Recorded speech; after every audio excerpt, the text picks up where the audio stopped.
Marketing Director Kathy Ewing is suing her ex-husband, student John Arbaugh, for the cost of their son's karate lessons.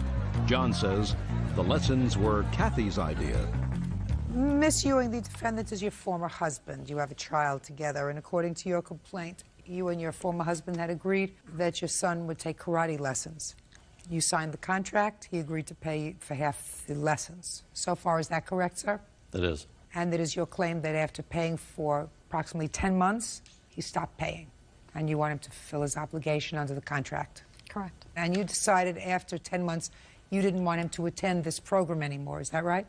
Well, things changed dramatically after 10 months. I had some life-altering surgery, and in consideration of that, I'm doing a lot of things, and one was redirecting my focus and my resources to doing things that will help me out in changing my life. Okay. So you told her that you weren't paying anymore? No, there's another circumstance in that I'd taken my son to the school, and the sensei there was having a summer camp, and there's a dozen kids running around. The what?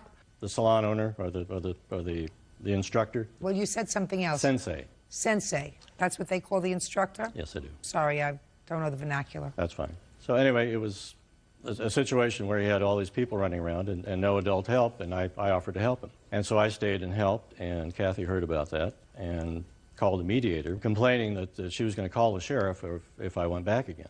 At that point, I wrote a letter stating that, due to those circumstances, I couldn't support, going anymore, because I was obviously not welcome. So if I'm not welcome, my money support and everything else is not welcome. And he had a copy of it. Our mediator had a copy of it. A copy went to Kathy as well. Okay.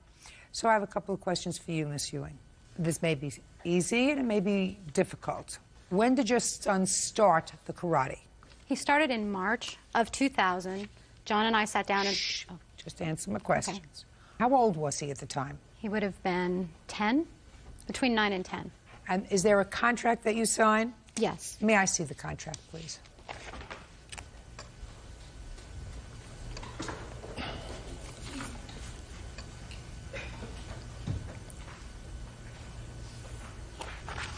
Okay. So this was 24 monthly payments, is that correct? Yes. So the program was for 2 years? Correct. And the total payments were $3,084. Is that correct? Correct. How much did your former husband pay in the 10 months that he made payments? He paid approximately $58 a month. In October of that year, my son had been excelling in the program, and we sat down and discussed his moving into an advanced black belt program. At that time, we agreed to move him into a new program, so this program stayed in place, plus I signed a contract for an additional 24 months for the charges for the extra program. This was in October of 2000? Correct. And the whole business was 1980? Right. And how much did he pay on this contract? He paid one payment. Of $41.25. Is that right, sir? I really don't remember the details. But do you remember, sir, you had the discussion about moving him into the adult program? I did. And you agreed at that time to participate? With many, many reservations. I don't care whether you had reservations or not. Right. Okay. Your defense to this, Mr. Arbaugh, is that for whatever reason you became disenchanted. You told her that you were opting out of these two programs. Yes. You can't do that. You can't do that because in reliance on your statement that you would pay half of these two contracts, she contracted with them and she was obligated under the contract to pay the money. You can't in midstream say, I changed my mind. Do you understand that? I understand what you're saying. It's unreasonable. She is bound by the terms of this contract based in part upon your statement that you would pay half. And you followed through with that until you got to be in your bonnet about something that I don't really care about. And you had certain financial reversals. And you wanted to, according to you, place your financial resources in other directions. That's what you said. Right. You cannot do that to her detriment. You contracted to take care of this bill for your child, half of it. Do it. Judgment for the plaintiff in the amount of $1,910.75. That's all. Parties are excused. You may step out. I tried for over 8 months to work it out. For twice this length of time that he's been in karate, I've been paying for all of his. 22-year-old nanny, Ivory Slade, is suing her former employer, 24-year-old bartender Crystal Ellis for firing her without warning and keeping her belongings. Crystal is countersuing for damage to her home. Miss Slade, you were hired as a nanny for Miss Ellis, according to what I've read in your complaint. You worked for her for a short time. She let you go. And it is your claim that she kept some of your personal property. When did you move into Mrs. Ellis's home? March 26th, which was a Wednesday. And tell me about your employment arrangement with her. The arrangement was that I would move in. I'd work Mondays, Tuesdays, and Thursdays from 6 to 2:30 in the morning. She wouldn't pay me. The arrangement was I'd get room and board for free in exchange for taking care of her kids from 6 till 2:30. Okay. So you started working on March 26th, and how long did it last? A week. So it didn't work out. You were not satisfied, I assume. That's right. Okay. And she's certainly entitled to do that. Right. Now, what items do you say that she kept? Well, the things that were missing was my Sony camcorder. It was a regular Kodak 35mm camera. They took, my bath towel is missing. The change out of my piggy bank is missing. My wallet You is think missing. she took that? And my CDs. You think she took all that? I'm not sure. From what Give me she's a telling break. me, somebody moved Miss Slade. it. Yeah. Miss Ellis, who do you live in your home with? I live there right now with my 2 children, and I have another nanny that stays in the room that she did stay in. Okay. And why do you have a nanny? Because I work nights, and What kind of work do you do? I'm a bartender. Okay. What kind of house is this? It's about 5 years old. It's a very nice house. Whose house is it? My grandmother, she bought it for me. You drive a car? Yes. What kind of car do you drive? I drive a 2000 Pontiac Grand Am. Do you have any savings? Oh, yes. Okay. Ever been arrested? No. Ever stolen property? No. Miss Slade, she doesn't look like the kind of person who would steal your property, madam. Miss Slade, according to your answer that you filed, madam, you say that the only thing that was missing were your CDs. Okay, can I just say one thing? Absolutely. When I got there, I have 85 CDs. They're in a case like this. It's a cylinder case. Of course, I noticed that was missing because when I brought it over there, it was in the box with the pillows and the sheets so that they would be protected. I noticed it was missing because it wasn't in that box. And I'm thinking, how did they package these? They probably scratched up, broken, whatever. So that's the first thing I noticed. I'm telling you now, I don't think she took it. When she told me was that she didn't tell me she moved and another lady moved. She said the people who moving into the room moved my things. I called her numerous times, and she never answered her phone. She has call ID. I don't believe that your camcorder was missing. Well, okay, I'm sorry. Do you understand that? Yes, I understand that. But it Very good. Is this your mother? This is my mother who bought and the just a camcorder. second, and I want you to notice your mother's face going like this. She probably didn't realize that it was going like this. I don't believe, so let's get over the camcorder. Okay. Good. Good. Okay. We're over the camcorder. My CDs, the camcorder is only $200. It wasn't a big thing. My CDs. I don't care what it was. Okay. I want you to understand that, Miss Slade. Okay. When I think that you're pulling the wool over my eyes or giving me a baloney story about one thing, I tend to doubt the other things that you're talking about. Do you understand? Yes. That's your problem. All right. So, I say you didn't have a camcorder that was missing. And unfortunately, your mother can't keep a straight face because while that was happening, she was shaking her head up and down like this. Okay. We understand each other? Yes. Good. Okay. So when I spoke to her, she told me other people moved my things. When I spoke to her, I said, my things are missing. I'm telling her thinking she's going to say, well, I'll speak to her, I'll see what happened or whatever. She didn't do any of that. She just started getting offended and cursing me out, saying, I didn't do, I said, I'm not, if you're telling me someone else moved my things, then I'm telling you they took my things. She keeps talking about her. Things. When you're talking about things, what things did you tell her were missing? Well, I told her that my CDs were missing. Right. CDs. Right. And what else did you tell her was missing? I told her, well, I don't know if you want me to say this, but I told her the camcorder was missing. When did you tell her that the camcorder was missing? I told her over the phone. Did she ever tell you the camcorder was missing? No, she never told me about a camcorder. What did she tell you about? First it was the CDs, then she told me some towels and a piggy bank with $10 of change in it. Is the bank you're talking about with $10 and change the bank that you're talking about that was full of money? It wasn't full. It's a pretty big piggy bank. It's a piggy bank about this long, this high, and it had $10 worth of change in there. How do you know? Because I counted it. When? Before I left.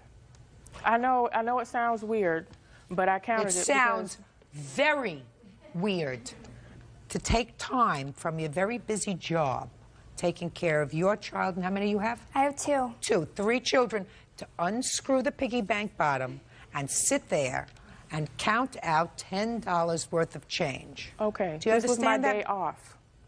When I left, it was my day off. I was going to take it with me to get it changed into dollars. So why didn't you? Because when I was running late already, I knew when my appointment, I had things to do that day. That's why I was leaving. And I know by the time I finished everything I was going to do, it wasn't going to be enough time. Then what I was initially going to do. So you put all the change back into the piggy bank? Right. Once you take it out and count it, that means you put it in piles, right? Yes. And if you take it out and take the trouble to take the money out and put it in piles, you keep it separate. You don't throw it all back together, because that would be stupid, because that's a big waste of time.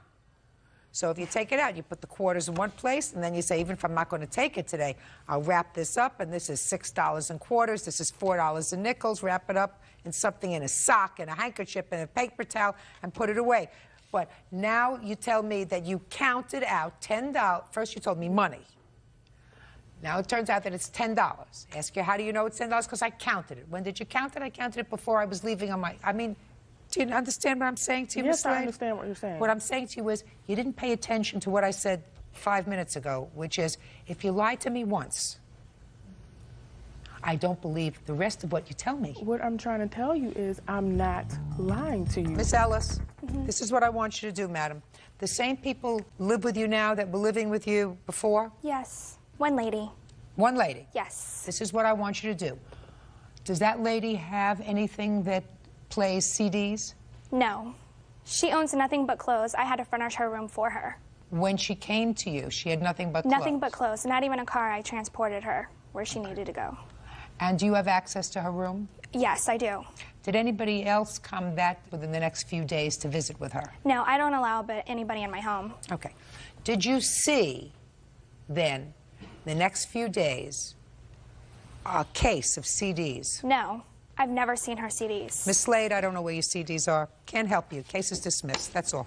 Thank you. Parties are excused. You may step out. I think she was just angry that I let her go When I spoke to her, I was fine. I said, okay, I understand. within such a short notice and time. It's her house. You don't want me there, then I won't be there. That's fine with me. I don't need any of her things that she has, I didn't accuse her of stealing my stuff. especially $10 in quarters. She started cussing me out, and I didn't blame you for anything. Basically, don't trust anybody. I wasn't mad. I'm still not mad. I just want my stuff back. And Chris Chenier is suing his ex-girlfriend, 21-year-old student Jessica Irby, for the cost of 2 rings he bought for her. Chris says Jessica's a cheater. Don't get comfortable, Bird. This is not going to take long. I'm never comfortable. Good. How old are you? I'm 21. How old are you? 21? You want money back from her for a couple of rings that you bought her, and you Yeah. say she promised to give you the money back. Yep. Yep. Try yes, Your Honor. Yes, Your Honor. What do you do for a living? I work at Walmart. And what do you do? I don't have a job right now. Do you live home? Yes. Do you go to school? Yes, Your Honor. What kind of school? HCC, college. Okay. Let me tell the story, because that way Bird won't get bored. Try to pay attention, Bird. Yes. When you were dating, you went with her to the mall. Yes, Your Honor. Very good. Quick learner. And according to you, she saw a ring that she liked. Yes, Your Honor. Because I read your papers very carefully. And she said, I really like that ring. Yes. And would you buy it for me? Yes. And you said, I'll only buy it for you if you really love me. Yes. That's what you said. Yes, Your Honor. And in what month was that, sir? April. And she said, I really love you. Yes, Your Honor. So you bought the ring. Yes, Your Honor. And then in June, she broke up with you. Well, July. Or July. Now, putting it all together, it is your claim that because she told you she loved you in April and broke up with you in July, she really lied. Yes. And therefore, she's not entitled to the ring. Yes. Now, Mr. Chenier, if she really loved you in April, Yes. she'd be entitled to the ring. It was a gift then. Is that correct? Well, it was more of a promissory ring. No. You just said that you said to her, I'll buy you the ring if you really love me. Yes. And she said, I really love you. And at the moment she did. Did you ever hear of Elizabeth Taylor? No. You never heard of Elizabeth Taylor? No, I haven't.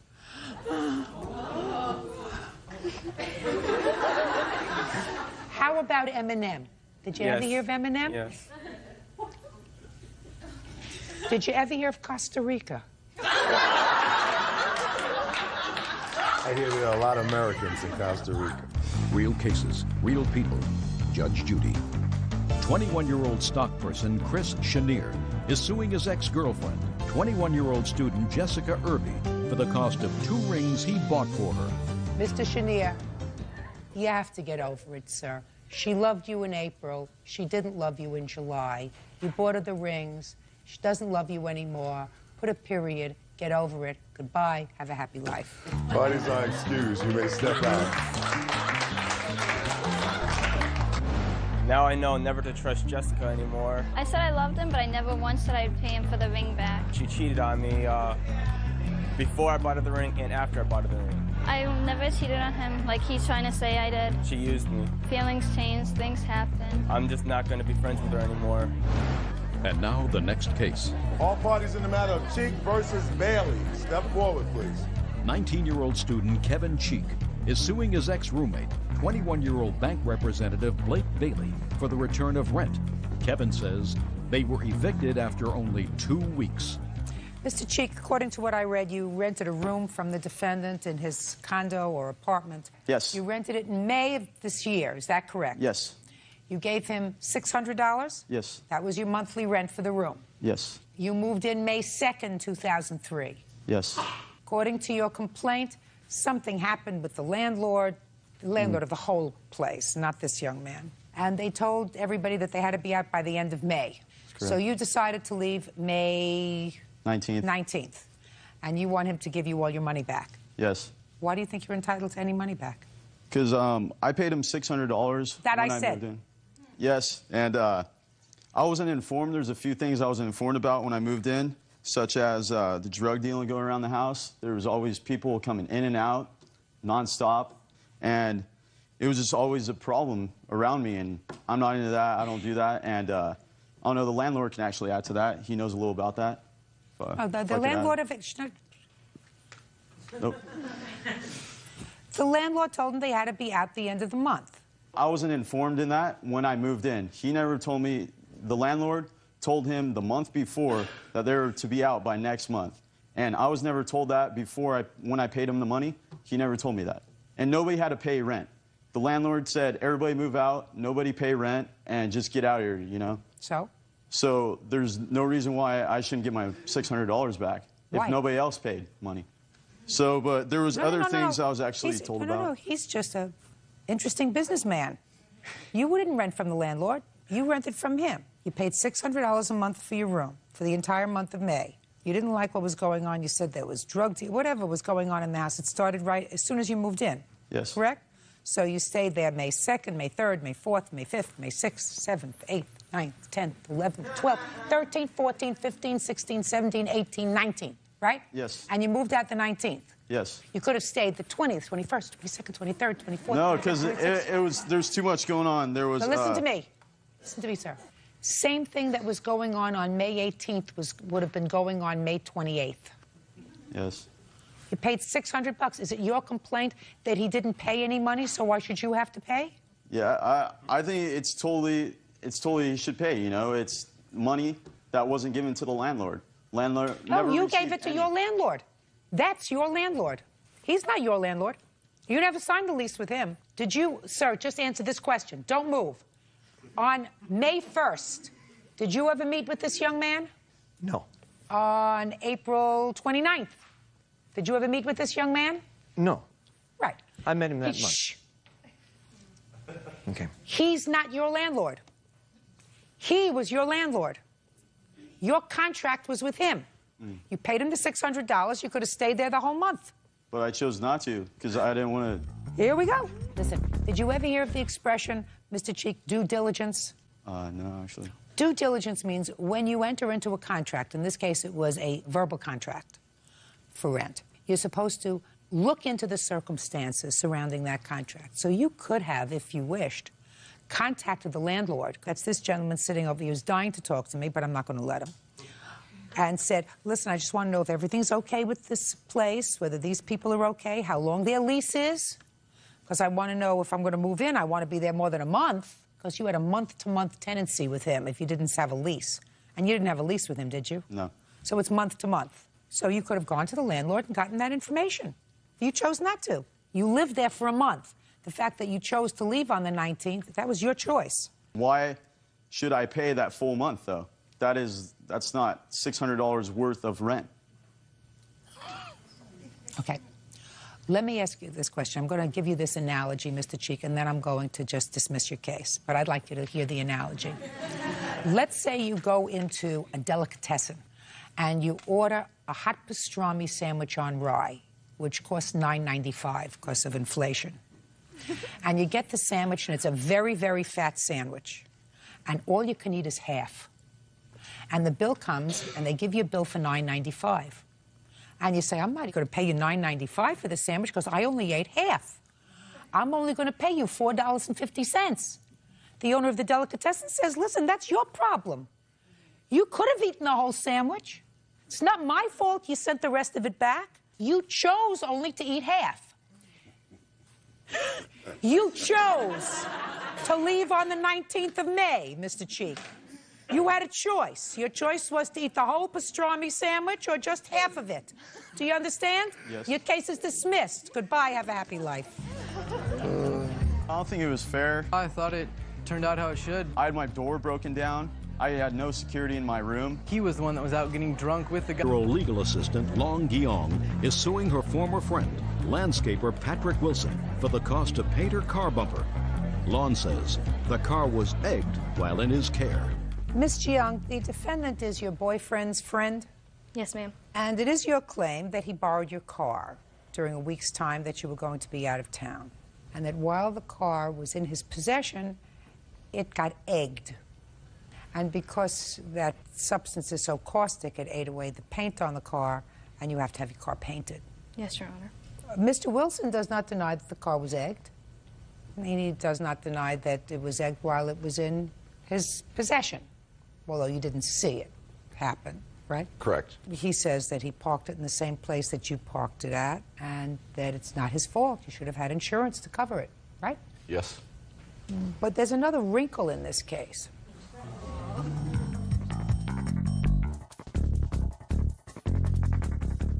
According to you, he gave you $50. Yes, Your Honor. There's your problem, Mr. Wilson. Did you give her $50? Yes, I did. So that you gave her $50 to lease her car, to rent her car for the week. For the use of it, yes. So I want you to think of Miss Giang as Hertz, budget, dollar.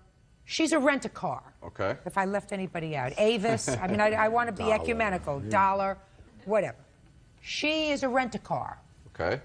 Have you ever rented a car? Yes. And when you rent a car, you either decline insurance or you pay for insurance. Yes. If you pay for insurance, that means pay a little extra. That means anything that happens to the car while it's in your possession is covered. Right. If you decline insurance, who's responsible if something happens to that car? I am. Right. Now, if you merely borrowed her car, there would have to be a demonstration that something happened to her car as a result of negligence. Your negligence. But you didn't borrow her car. You rented it. You got to pay for the damage. It's your fault. Okay. Can I see the damage to the car, please? I'm glad he understood. I'm glad Mr. Wilson understood. Who are you? I'm Patrick's friend, Tracy. I'm a witness. A witness to what? I helped clean the car basically the day we think it happened. I showed up to his house that evening right after he got off of work, just went over there after I got off of work, and he was pretty much in the process of getting ready to go clean the car. Was it egged on the back of the car? Is that where it was egged? Yes. Pretty much on the back? Yes. Pretty much just on the bumper, is that right? I did not see... Well, it looks to me like the damage is on the bumper. It's on the bumper. It's on the bumper. And how much is it going to take to fix this bumper, to repaint the bumper? I have 2 estimates. Can I see it, please? Is this a new car? Yes, ma'am. Looks pretty new to me. $50 is a good deal. Should have cleaned it really, really thoroughly. Rear bumper, $1,094. Mr. Wilson, it's your nickel, sir. Okay. Judgment for the plaintiff, that's all. Why is that excused? You may step out.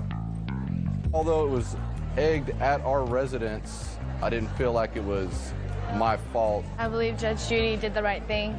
It was clearly his responsibility to clean the egg off my car, and it wasn't cleaned. I didn't believe it was my responsibility because I didn't egg the car, so I didn't feel like I needed to pay for the damage that was done to the car. His attitude was, I didn't do anything wrong.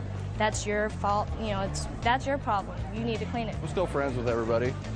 I don't have any problems or any hard feelings toward anybody. I'm just glad Judge Judy saw what I saw and that he was responsible. Auto parts buyer Catherine Juergens is suing hair salon manager Patricia Massey, stylist Zena Kanuna, and receptionist Kelly Bauer. Catherine says the blonde highlight she asked for turned out purple. Now, this is case number 118 on the calendar in the matter of Juergens versus Mirror Salon. Parties have been sworn in, Judge. You may be seated, sir. Have a seat, please. Who's the owner of Mirror Salon? She's not present. Well, who's going to be speaking for I'm this? the manager. My name is Patricia Massey. Good. Why don't you, the two of you, have a seat? Ms. Juergens, you went to the salon, this Mirror Salon, to have your hair cut and colored. Yes. And it is your claim that, aside from the haircut that was a little too short that you were not happy with, the hair color that they provided for you was really less than satisfactory, giving you a slightly purple spotted tone. Yes. And when you got home and you saw it in natural light, you were appalled. You went someplace else and had it redone.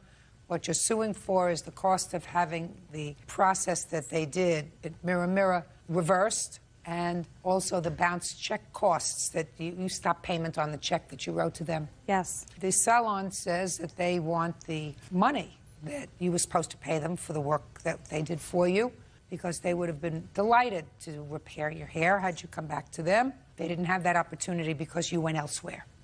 So tell me when you went to their salon. I went there on March 22nd. Was this the first time that you had been there? Yes. Who recommended it? I live nearby there. And so nobody? No one.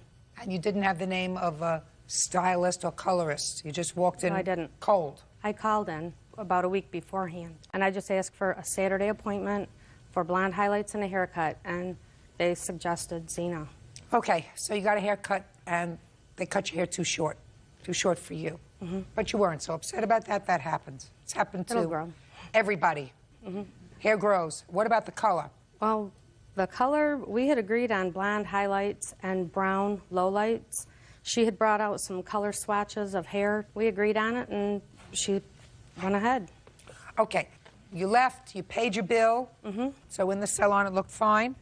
Yes, it did, but the lighting in the salon it's very soft, I understand. kind of dark. Been there, I know what you're talking about. All right, now do you have pictures to show me of what it looked like in natural light? Yes, I do. I'd like to see it.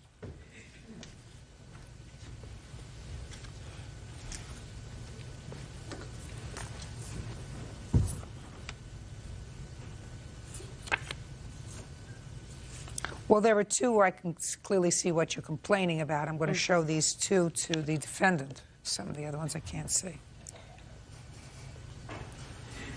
What you're complaining about are those purplish spots. Who is Zena? Step up, please. Can you explain that to me, Zena? Well, when I see the highlights. Right. And I also see some purple there that would be distressing. What's that from? Well, when she had first walked in, she had 4 different colors in her hair. And I told her step by step what I was going to do. And we had talked about the haircut, and she loved it. Her hair was uneven, and... Zena, don't try to confuse me. I'm not talking to you about the cut. I've already said to her, your hair was too short. It's longer now. It's fine. Sure, keep your hair a little shorter anyway. It makes you look younger. What I'm talking about is the purple in her hair. She didn't come into your salon with purple in her hair. So explain to me how she ended up with purple in her hair. It was not a purple in her hair. That's purple. This was under the light, so it shows like a burgundy brown. And no, it shows peculiar looking. It doesn't show natural. It's very peculiar. You know, for somebody going to a punk rock concert, it's fine. But that is a little peculiar. Let me have it back.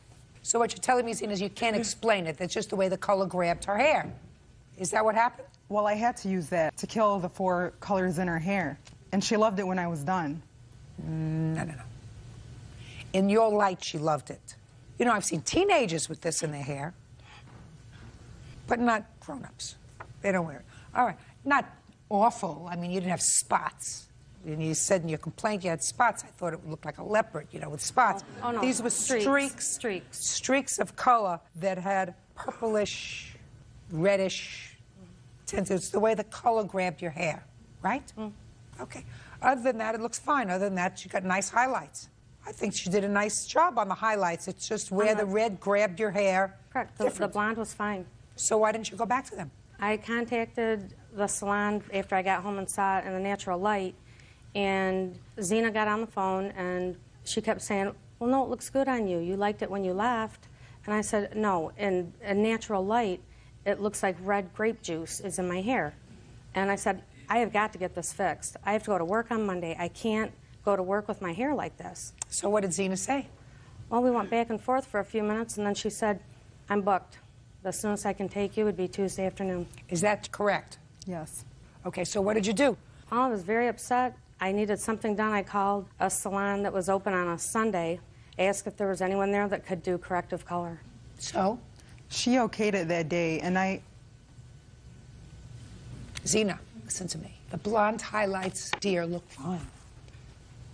The purple does not look fine. Your customer called and said, when I got out into the natural light, which is where most people see me, it looks funny. I can't go to work on Monday morning like this. And you acknowledged that you said to her, there's nothing I can do. I'm booked. If somebody calls really upset, maybe you take an extra half hour, or you have somebody else take one of your clients, or you say, come in and I'll have somebody else take care of you in order to accommodate a customer. I'll hear you. She didn't have the initial conversation with the plaintiff in the beginning. Kelly. So fine. When you're... Kelly, step up. Judge Judy continues in a moment. It's easy. Your customer was blown off. She wasn't blown off. Yes, she was. She was blown off by Kelly. Real cases, real people. Judge Judy. Catherine Juergens claims hairstylist Zena Kanuna dyed her hair purple. She is suing for the cost to have it redone. You had the initial conversation, yes. Kelly. What did she say to you? She called and she said she would like to come in. Her daughter said her hair looked purple when she got home, so she'd like to come in and get her hair recolored. And I said I'd have to talk to Zena and see if she could squeeze her in. So by the time I talked to Zena, it was probably around 4:30, we closed at 6, that I got a chance to talk to her. What time has she called you, Kelly? Around 3:30. What time had you called her? It's about 3:30. So you got to speak, the first opportunity that you had to speak to Zena was an hour later? About then, yes. Good. I had to call twice. You called twice? Yes, I did. The first... Okay. Go ahead. And what happened? So the next time she called back and I talked to her, I said the next time Zena could see her would be Tuesday, that she couldn't fit her in. It's not that Zena did not want to do her, that she was not able to fit her in. Don't editorialize. She called you at 3:30 and you did nothing. This is what I'm getting, Kelly. Then she called back, and when she called back, you went to speak to Zena. Is that what happened? No, I had talked to Zena, and I hadn't had the chance to call her back yet. But you hadn't called her back. She had to call you. Yes. That's not good business. Because if she hadn't called you back, you may not have called her at all if you were busy. Don't speak. Not good business. So you told her when you called back that Zena couldn't fit her in, and the earliest she could see her was Tuesday. Yes. How did it come about that Zena got on the phone with her? I don't know when she talked to Zena. I think it was the second time she called back. She may have talked to Zena then. Is that right? No, that's not correct. The first time I called, she said Zena was with a customer and she'd give her my message. I did tell her I was unhappy with my hair, so I waited for an hour and I didn't hear anything back, so I called again, and then I spoke with Zena. so you can have a seat. And you can have a seat. It's easy. Your customer was blown off, and it wasn't good business. What did you expect her to do?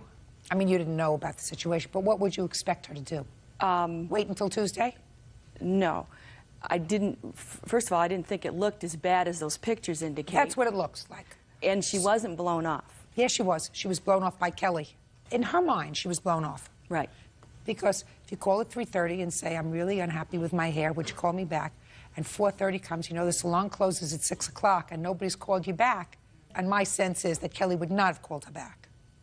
Kelly was not, on Saturday when everybody is real busy, she was not calling back a dissatisfied customer. The salon is closed Sunday and Monday probably, the earliest she could see her was Tuesday anyway. What's the point in calling her back? So, what would you expect her to do? Well, when she called the first time, she asked to speak to Zena, and the conversation was regarding that. It was also about her hair and not being happy about it, but she had asked to speak to Zena, so there really wasn't a whole lot of reason for us to call back till Zena was available.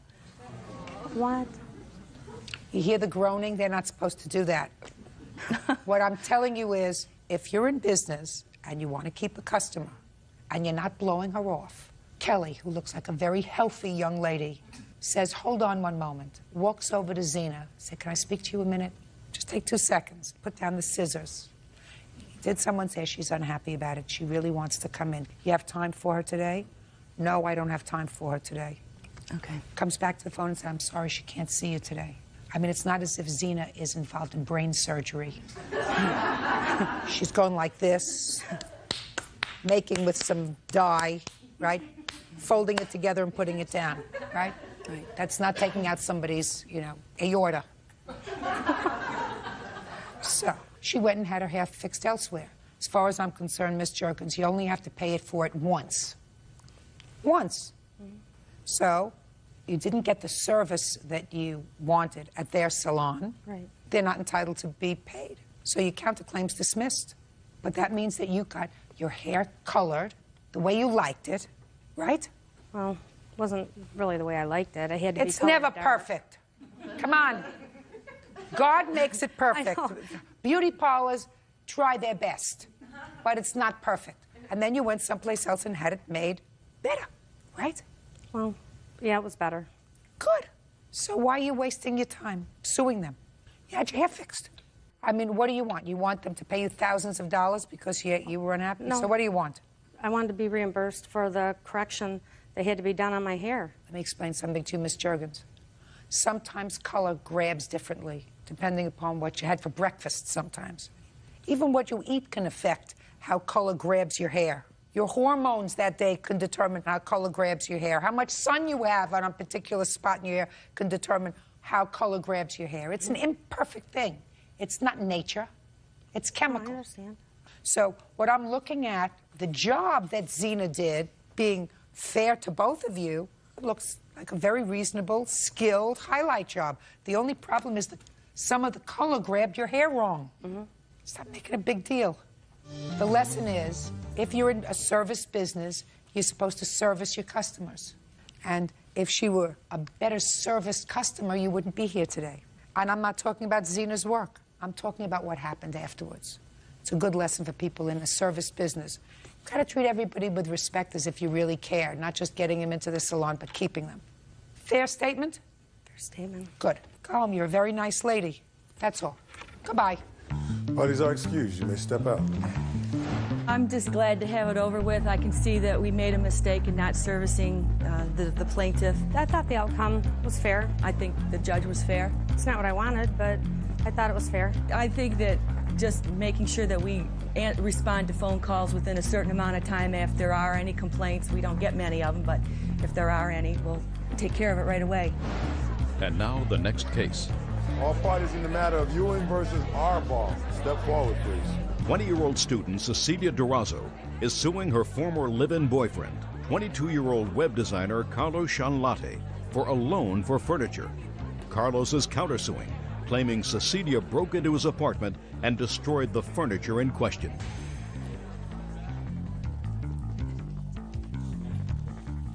Yeah, this is case number 141 on the calendar in the matter of Durazo versus Chanlate. Parties have been sworn in. You may be seated, sir. Have a seat, please. Mr. Razzo, I've read your complaint, and according to what I've read, you were living in Syracuse, New York. Yes, I attend school there. Mr. Charlotte was living in New York City. That's correct, ma'am. He was smitten and decided to move from New York City to Syracuse, New York, a decision that he lived to regret. That's correct, ma'am.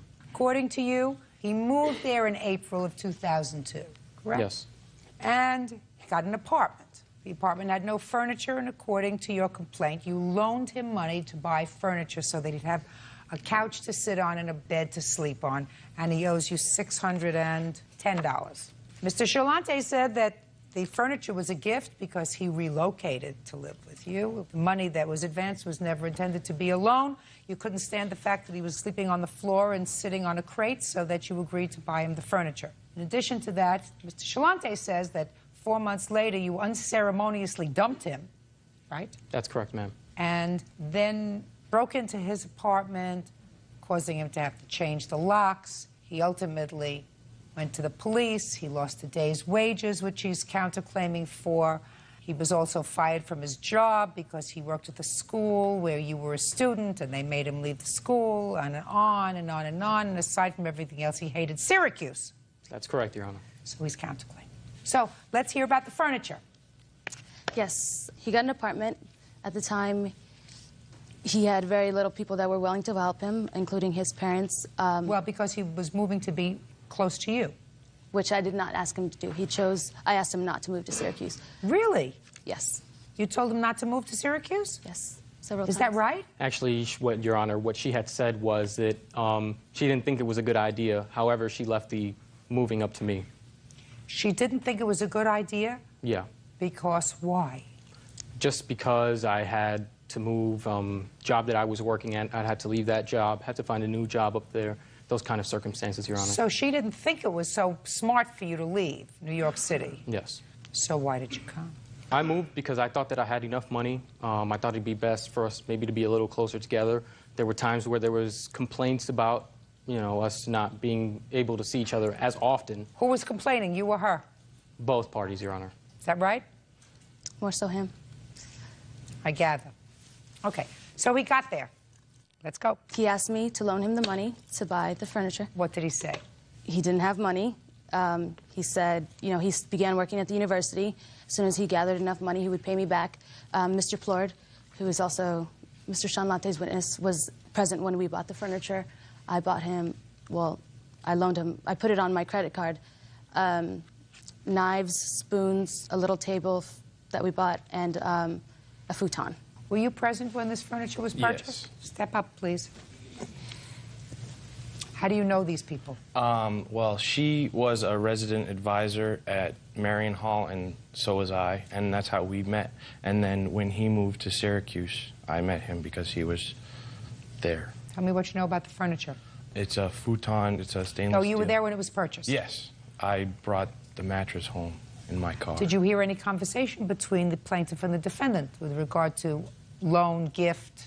She just put it on her credit card and didn't say much about repayment or anything. You didn't hear any of that? I didn't hear anything like that. Good. You can have a seat. Okay. So you put $610 on your credit card. Is that what you put on the credit card? Yes. We've met several times after we broke up, even for lunch, discussing when payment would be made. So there's been plenty of discussion about the payment of the furniture, and Mr. Plord was also there when Mr. Chanlate admitted that he did owe me that money. Okay, fine. Now, sir, you say that she broke into the apartment and she destroyed the furniture. Yes. Is that true? That is true, Your Honor. Is that true? I did not break into his apartment. We had a Did you destroy the furniture? No, I did not destroy. Did you do anything to the furniture? I will tell you how he claims. No. Tell me what you did to the furniture. I went to his apartment. I had the key, which he gave me. I went, he has a very narrow spiral staircase, and I slipped. It was myself and another girl. It was about my size. It's a pretty heavy futon, just a mattress. And we were unable to get it down the spiral staircase, so we had to throw it over. Throw it over what? The staircase is a spiral, and it's thin. We could not physically get it through the staircase, so we had to throw it over. And what? Put your hand down. Okay. And what happened when you threw it over? You mean just the mattress? Well, yeah, we got it down there. like I said, I slipped, and we got it down there. And then once we were trying to get it in my friend Kenny's car, who took us to get the mattress, and we weren't able to. So we left to go find Carlos so I can retrieve the rest of my items, the futon frame and everything else I had in the apartment. Could you tell me what you did with the futon? The mattress? I lost you at it. You couldn't get it in your car after you threw it over the railing. Yeah, I left it there because there's nowhere I could not. Where? I left it on the ground outside because... You get nothing for the furniture. The futon frame is... You get nothing for the furniture. Madam. The mattress costs only about $200 compared to... I don't care. In order for him to be able to use the futon frame, he has to have a futon. You destroyed the futon. He had a year to pay me back for it. And he... Then if you had waited and done exactly what you did by filing a small claims case against him, you would have gotten your money if I found that, indeed, he promised to pay you back. But what you did was, first you went to his house, you destroyed part of the property, that put him in a position where he couldn't use it, because in order to use a futon frame, because I know what they look like, you have to have a futon mattress. So either he had to go out and buy a new futon mattress so that he could use it, or he gets rid of the frame. You get nothing for the furniture. Do you understand? Do I get my furniture back?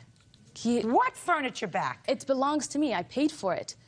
So can I have the futon? If he's got it, Your do you Honor, have the frame? It is currently in Jonathan Ford's dorm room. Oh, fine. So she can go pick it up also. Perfect. Just a second. All right. So far, you're not doing badly, right? Yes. She's going to come over and get the frame. Okay. Is that okay? Yeah. Jonathan? Zippity-doo-dah. Judge Judy continues in a moment. That I do not have. He has not returned my phone calls. Listen, I'm getting really frustrated. And I shouldn't be frustrated. I'm too old to be frustrated. And later today... The change out of my piggy bank is missing. You think she took all that? I'm not sure. From what Give me a telling break. me, She don't look like the kind of person who would steal your property, madam. Real cases, real people. Judge Judy. Cecilia Durazo claims ex-boyfriend Carlos Chanlate owes for a loan to buy furniture. Carlos says Cecilia destroyed the furniture in question. Let's get to your counterclaim. So we've just taken care of your claim. Futon frame, back to her, 5 days. Perfect. Do I get the money for the spoons and table and everything else? No, you don't get the money for the spoons. Now let's move on. She used the key, she acknowledges, to go into your apartment, so you had to change the locks. On what date did she go into your apartment? I believe that was April 26th. It was a Saturday. And when did you leave that apartment? About a week and a half later. Now, do you have a receipt from a locksmith for changing the locks on the apartment? No, my landlord did the lock change. He charged me for the lock. And Show me. I don't have it. Well, that's what we call proof. In court, we need proof. I do have photographs of the damage to the apartment, which caused me to lose my security deposit, though, Your Honor. Show me proof that the landlord kept your security deposit. Do you have that? No, that I do not have. He has not returned my phone calls. Listen, I'm getting really frustrated. And I shouldn't be frustrated. I'm too old to be frustrated. When you come to court, you have to have proof. Do you understand? I understand, Your Honor. You don't have proof for me. It's very easy to get a letter, statement, showing that I'm not returning your security deposit, because I would assume that if the apartment wasn't a wreck, you would have gotten your security deposit back, right? Yes. Also, on top of that, because I was forced to resign from my job, I had to abruptly leave Syracuse. And my lease, which I have here, states that I have to let him know 2 months ahead of time that I'm leaving, or else he keeps the security deposit. There you go. And you had to leave Syracuse because, according to you, you worked at the same place that she worked. Yes, and my... Well, I mean, that's all hearsay. That all would be hearsay, why you had to leave. But you did leave. Yes. Now you are apart from each other. And I assume you're back in New York City? Yes, I am, Your Honor. Working? At the current time, I'm working with a web design company down in Miami, working from home. I don't care where you're working from. You're working. Yes. Are you living alone or with your parents? Currently, I'm living with my parents looking for another apartment. Perfect. That sounds fine. And you're going to get your futon frame back. That's perfect. Goodbye. Good luck. Have a happy life. Parties are excused. You may step out. He knows that he owes me the money. She seems to forget the bills that I have paid. And he refuses to pay me. However, we had an argument. He had another bill to pay. And she didn't confront me as, you know, as a normal human being would. He just didn't have the money. She came at me with rage. There's always an excuse. You can't trust some women. And now the next case. All parties in the matter of Slade versus Ellis. Step forward, please. 30-year-old administrative assistant Janine Barnard is suing her twin sister, administrative assistant Jennifer Barnard, for unpaid loans, forgery, and for an outstanding cell phone bill. All rise. Now, this is case number 180 on the calendar in the matter of Barnard versus Barnard. Parties have been sworn in, Judge. You may be seated, sir. Have a seat, please. Twin sisters that don't get along. That's what we have here. Have you always not gotten along? No. When did you stop getting along? Well, when she got back from Puerto Rico. Listen, I don't know when that was. 2 months ago. So prior to 2 months ago, you got along just fine? Yes, Your Honor. Is that right? Yes. How old are you? I'm 30. So for 30 years, you got along? No. No, we didn't get along. We fought before because this has happened in the past before. What's No, your it first hasn't. name? Jennifer. Jennifer. Which one of you came out of the womb first? Me. She did. And your name? Janine. Janine. So Janine Yes. is your older sister. Yes. How many By minutes? 12 minutes. Have either of you ever been married? No. What do you do for a living? I'm administrative assistant. And you? Administrative assistant. Do you work at the same place? No. And you don't live together? No. No, we do This not. is your boyfriend? Yes. What does he do for a living? He's a labor worker. Do you have a boyfriend? Yep. What does he do? He's not working right now. He's injured. What's the nature of his injury? He has a bad knee right now. So you're supporting the household? No, I live at home. She's lying. She lives with. She's paying his rent. She lives. That's her business. Who do you live with? My parents. And you don't? No. You live with a boyfriend? Yes. I've lived on my own for 9 years. Okay. So now we have a little bit of the background. We have twins, the older twin by 12 minutes? Yes. And your kid sister? That's correct. According to your complaint, you loaned your kid sister $300 because she was behind in rent. That was... I loaned her $180 for the rent itself. And what was the other money for? Money that I just lent to her for food, for sneakers, for clothing, because... Was it all at one time that you lent her this money? No, it was not at all at one time, no. Over what period of time did you give her this $300? I'd say probably over, it was a 4-month period. Miss Barnard? Yes. Forget it. Did you give her one large lump sum of money? I gave her $180 so she could move out of her apartment. No, I paid that, and the only person that helped me move was my brother, and it was on his credit card. Just a second. She says she gave you $180. You saying that that's not true? Yes, that's not true. When did you move? I moved in February. Tell me about when your sister asked you for this loan. Well, she was trying to move. She owed back rent, so I lent her the money so she could get the money. Then I rented a U-Haul on the 16th for her so she could move. Just a second. Is this $180 that you gave her in cash, or is that including... It was cash because I didn't know I would have to give a money order to my sister to have her pay me back. Do you have any proof that on or around the 16th of February you took $180 out of a bank or out of a credit card or from an ATM? Yes, yeah. Let me see it. I don't have my bank statement on me. I go to the ATM and withdraw money out. I don't have it on me right this second. But the second is what counts. I understand that. All right. Now I want you to tell me about the other part of your lawsuit, which has to do with a cell phone or a phone bill that you say you had absolutely nothing to do with. Yeah. Back in a few months ago, I went to try to purchase a cell phone, and they said that I owe them $319.27 from a prior. Yep, the phone company. And did you say, I don't have this phone number? Yeah, I didn't have any recollection of it at all. I told them it wasn't me, and I had to look into it and call the fraud department at the phone company to research it. And what happened when you researched it? What did you I researched it. I asked them for a copy of the agreement that was signed to get the phone, and I have it right here. This was in 1994, 10 years ago. And I have no recollection of it. I didn't sign anything. Recollection. I didn't sign it, excuse me, recollection. And it's clearly that the signature, the A's above, the A's on the printing above is different from the A in the signature print. Next to her, the signature, the A's are clearly different. This is from 1994. This is actually 10 years ago. I'm not dealing with this. Yep, well, because I tried to get a cell phone, and they said that I have to owe the money. I actually got copies of the bills stating the forwarding address from the Quincy address to a Mattapan address, which is her boyfriend, Maurice Sherman Hines. This is Maurice? Yes, it is. Maurice, stand up here a second. Your girlfriend's Jennifer, is that right? Yes. Did Jennifer ever get you a cell phone? No. Did Janine ever get you a cell phone? Yes. When did Janine get you a cell phone? It was about 10 years ago. She says that $319 is owed from an old phone. Clearly the phone that you say she got for you. Yes. Right? Yes. So you acknowledge that this phone was the phone that the plaintiff bought for you in 1994, and you owe on that phone $319. Yes. Right? Yes. So why don't you pay it? Haven't had no money to pay it, and she just brought it up to me a couple of weeks ago. What do you do for a living? I work at Labor Ready. Labor Ready? Yes. That means that you go... And do hard work. You Whatever live needs to be together? done. No. Do you have children? Yes. How many children do you have? One. With whom? Jennifer. You had to think about that? Is this Jennifer or another Jennifer? This is Jennifer right here. This Jennifer? Yes.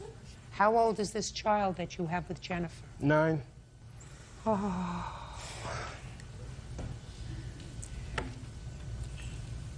Costa Rica. Do you know that I've heard good things about Costa Rica? That they have a very large American population in Costa Rica. Let's go back for a second. You've been together 10 years. You have a 9-year-old child. Is there any reason why you're not married? Never thought about it. What? Never thought about it. Never thought about it. You have a mother and father, Yes. Jennifer? Mm-hmm. How long have they been married? Still married. Well, not still married. How long is the number? God, like 50 years. 50 years? Maybe 45 years. So that you know about the concept of marriage. Yes. And I don't want to get married right now. Why? I just don't want to. Really? Mm-hmm. That might That's be a big commitment. I'm not... No, well, certainly. I mean... Certainly, just a sec. Bird, please, Bird.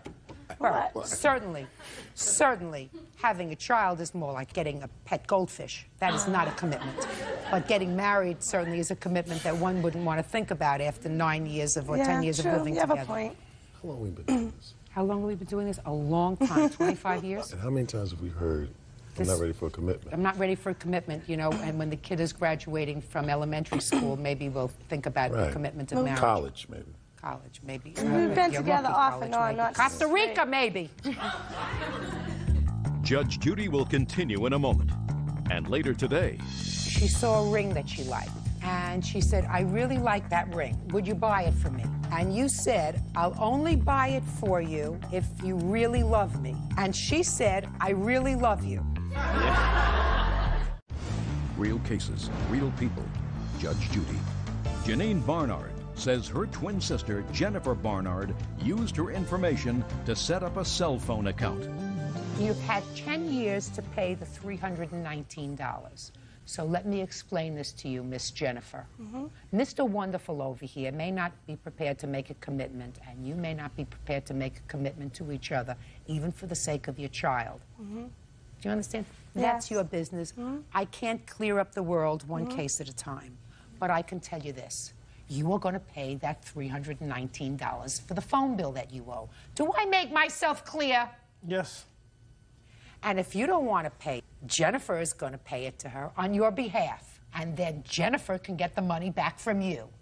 We understand each other, sir? Yes, ma'am. That doesn't sound unreasonable, does it? No, not at all.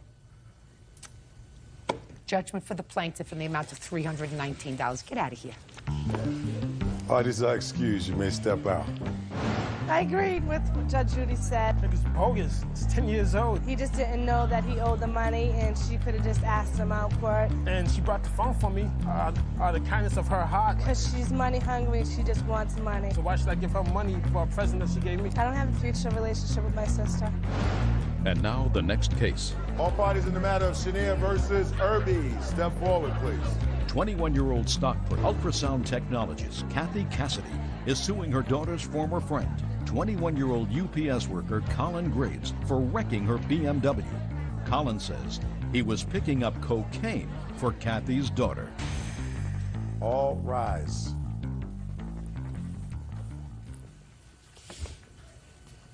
Yeah, this is case number 128 on the calendar in the matter of Cassidy versus Graves. Parties have been sworn in, Judge. You may be seated. Ladies, have seats. You're welcome. Bird, this is another one of those cases of Dumb and Dumber, and Mama gets to pay the bill. Ooh. Which one is your daughter? Erin. That's dumb. Dumber. Miss Cassidy made the mistake of letting her daughter borrow her car. Her daughter went to a party and got blotto drunk. So far correct, Miss Cassidy? Pretty accurate. Somehow or another, Mr. Graves over here, dumber, got the car and wrecked it. Mr. Graves' defense, while he acknowledges that he went over a curb or a building, is that right, sir? You're not exactly sure. Technically. Thereby damaging the car, has a novel defense. So we have agreed on a certain state of facts. Miss Cassidy, the mother, owner of the car, daughter whose name is? Erin Cassidy. Drunk, blotto, laid out. He takes the car. Now we're going to hear his defense. We can't wait. All right, well, we're at a party at my friend's house, and Erin asked me to go pick up an errand for her. And Pick up what? Pick up an errand. Pick up an errand. Yeah. Is that heavy? No. No, it's not. Erin asked you to what? To drive her car to go pick up an errand for her. To go pick up an errand. Could you describe what an errand is, sir? Because Bird and I don't understand what an errand is. Is that bigger than a bread box, smaller than a bread box? What does it do? What does an errand do? It's an illegal substance. An errand is called an illegal substance. No, Bird, that's what I went have you ever heard an illegal substance called an errand? Not in this lifetime. Not in this lifetime. And having been around family courts and the court system for a long time, we would have heard, I mean, we've heard of a lot of things, but we've never heard of an illegal substance called an errand. We're going to start again, Mr. Graves. Okay. You were at a party, and Erin asked you to what? To go pick up some cocaine for her. Okay. Did she give you any money? I would like you to look in my eyes when you speak to me. All right. She tried to give me some money, but she couldn't find her wallet because she was too drunk. And so we went looking for her wallet, and I found it outside in the front, or next to the front door. So. Look at my eyes. Sorry. So you took money out of her wallet, or you brought the wallet back to her? Mm-hmm. Uh-huh, what? Uh-huh is not an answer. Yes. Well, you see what I mean, Dumb and Dumber? Dumb and Dumberer. Dumb and Dumberer. Uh-huh is not an answer. Either you took the money out of her wallet, or you brought the wallet back to her for her to take the money out of it, and uh-huh is not an answer.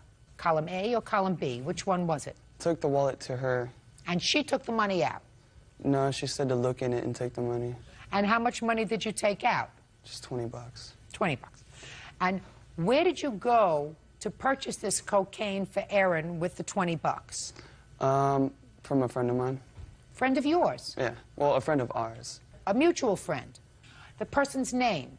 I can't give that. Oh, yes, you can. All right. You're here in court. I'm asking you a question. I have to decide whether or not you're telling me the truth. The person's name? Justin? Justin what? I don't know. I don't want to give it to you.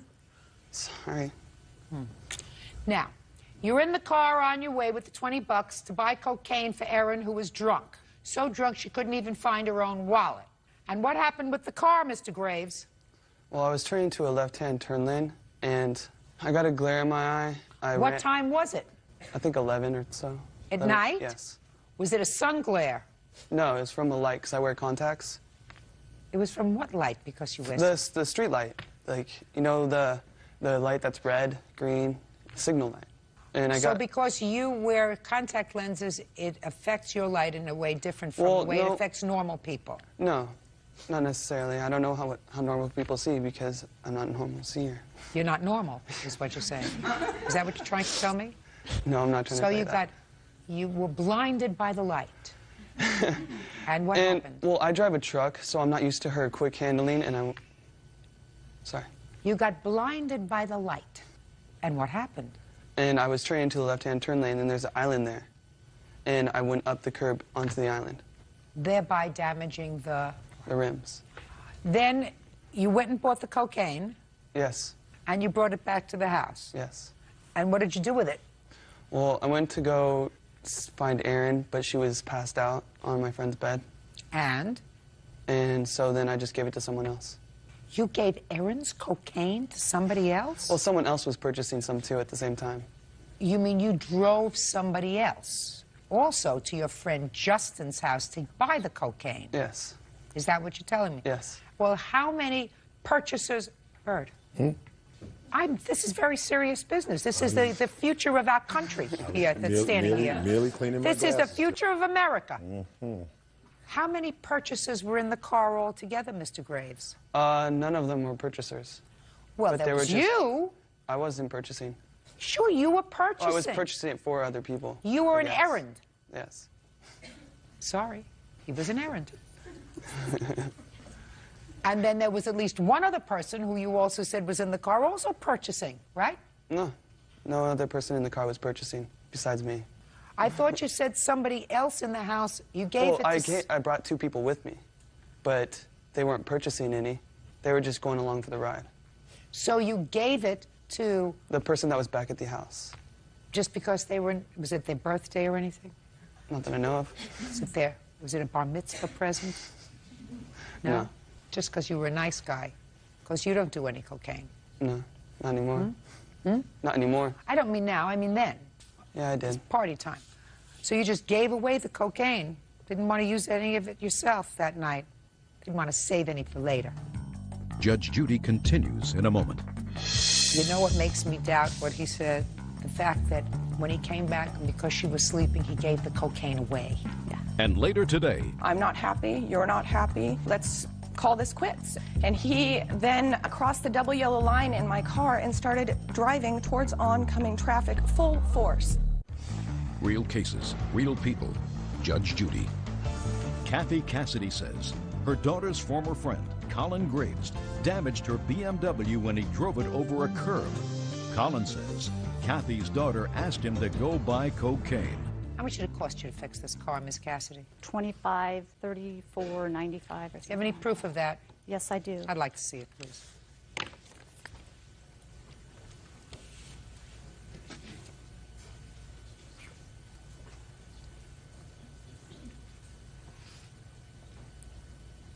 Where's the car now, Miss Cassidy? It's in my possession. Did you give her the car back? Well, she still uses it on occasion, but the story of what happened isn't exactly as... I don't necessarily buy everything that he says. Right. You know what makes me doubt what he said? The fact that when he came back, and because she was sleeping, he gave the cocaine away. Yeah. I tried to wake her up. That's not what I'm sure talking you did. about.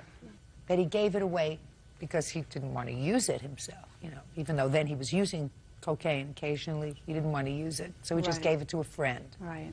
It's very kind. Do you understand? Isn't Yeah. that kind? Yeah. Kind. So I'm sure somewhere in the middle of what your daughter told you and what Mr. Future of America told me lies the truth. Yes.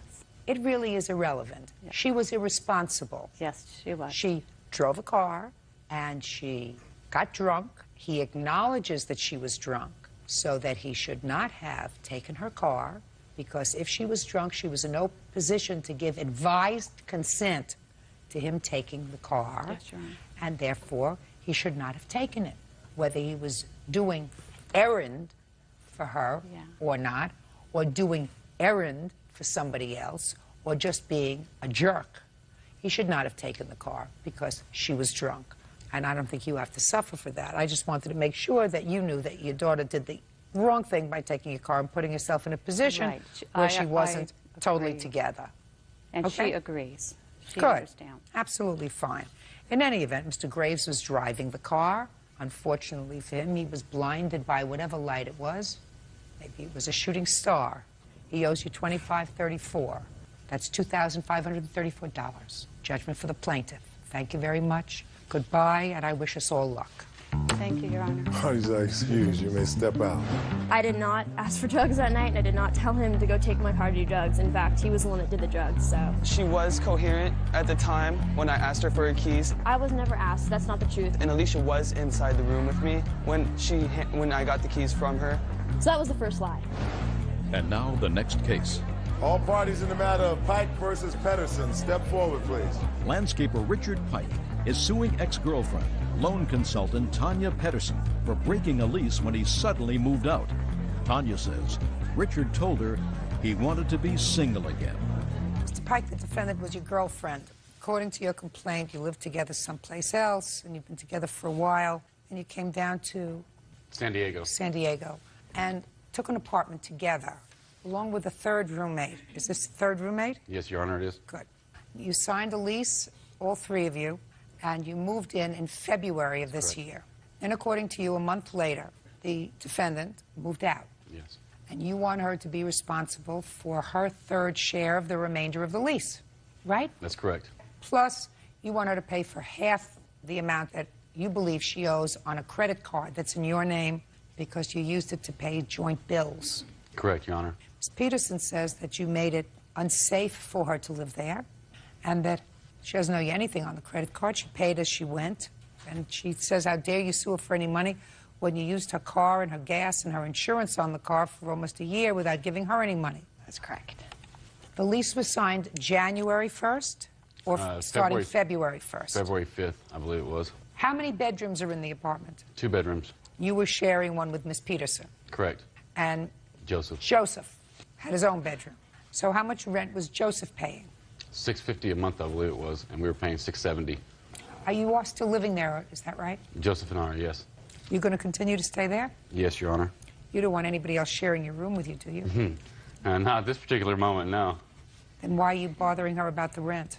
Because we moved in with an agreement that we had planned all this, and if she had, not wanted to live there, then she shouldn't have moved in the first place. And well, let's go back a second. She moved out on what date? Approximately March 8th. March 5th, Your Honor. And did you pay March's rent? Yes, I did. What about April? Did you give money in April? No, I did not. That's incorrect, Your Honor. She paid me for April rent. Okay. You paid for April rent. See that? How did she give you April's rent? Reluctantly. No, how did she give it to you? In a check, form of a cashier's check made out to the landlord. Now, Miss Peterson, you want to tell me why you moved out? Yes. On the morning of March 5th, on the way to work, we had been sharing my car, and he was driving me to work. He was venting to me about wanting to be single, about feeling like No, I want you to tell me what he said. Okay. He basically said he wanted to be single. And you said why? He said that I was inadequate, pretty much. And Mr. Pike, you remember that conversation? But I didn't tell her she was inadequate. What did you tell her? I told her that, I was frustrated with the way things were going as far as, like, me doing all the cleaning and upkeep on all the things and the bills and worrying about the bills. And wasn't being, I was just being figurative when I said that. I wasn't being literal. Just something I said off the top of my head. That'll teach you. So you told... So on the way, he dropped me off. I let it go. He picked me up from work, and I said, well, I want to finish this conversation. I agree with you. I'm not happy. You're not happy. Let's call this quits. And he said, well, why aren't you happy? I said, there's lots of reasons. And he then crossed the double yellow line in my car and started driving towards oncoming traffic full force. That's incorrect, Your Honor. Go ahead. We're coming towards oncoming traffic, and he peels into a parking lot, slams on the brakes, yelling profanities at me, jumps out of the car, slams the door, walks away. I was standing there shaking, about 5 minutes. So you had a big fight? Yes, and I left, drove away, got my stuff, and left. Okay. Does the fight sound familiar to you? That Half of it does. I was stranded out where I was left, and then my roommate came to pick me up. So you remember having this big fight? Right. Mr. Pike, if I find that it's not a good idea for the two of you to live together, which I do, you're not happy with her, she's not happy with you, you're certainly not going to share a room together for the next 10 months. You have to do, or she has to do, what we call mitigating the damages, which means reducing any damages that there might be. So you can do either one of 3 things, Mr. Pike. You can either pay it yourself with Joseph, and the two of you live there together. That's one choice. You can, at this date, find a new roommate to share your room with you, your bigger room. That's your second choice. The third choice is to have Miss Peterson find you a roommate. She might be able to do that. You might not like it. But that would also mitigate your damages. So you want to tell me what's your pleasure? According to the choices, let's see. One from column A, one from B, or is it door C? But there's no room for someone to move in there. When I have another guy move in there like we're in college, you know? I mean, I'm 30 years old. And she signed a lease. Why did she sign a lease if she didn't want to live there? Because, Mr. Pike, when she signed the lease, it was anticipated by both of you that you would be able to share a room together and live as a couple. We did for a year and a half before that in Seattle. Pay careful attention to me, sir. That didn't work out. And based upon what I heard, it didn't work out by mutual agreement. You weren't happy, and you let her know that. She wasn't happy.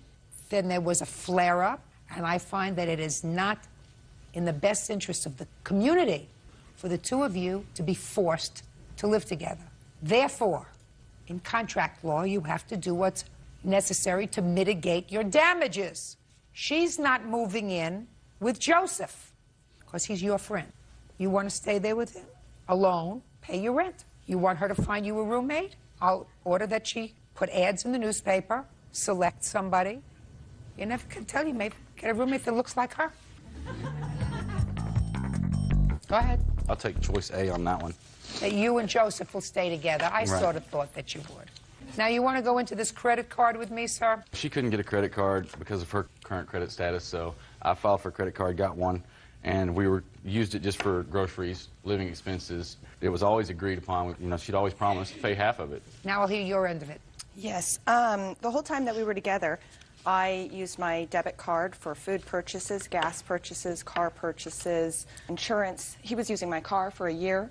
The total amount of expenses that were incurred for both of us over the last 12 months is over $10,000. Show me.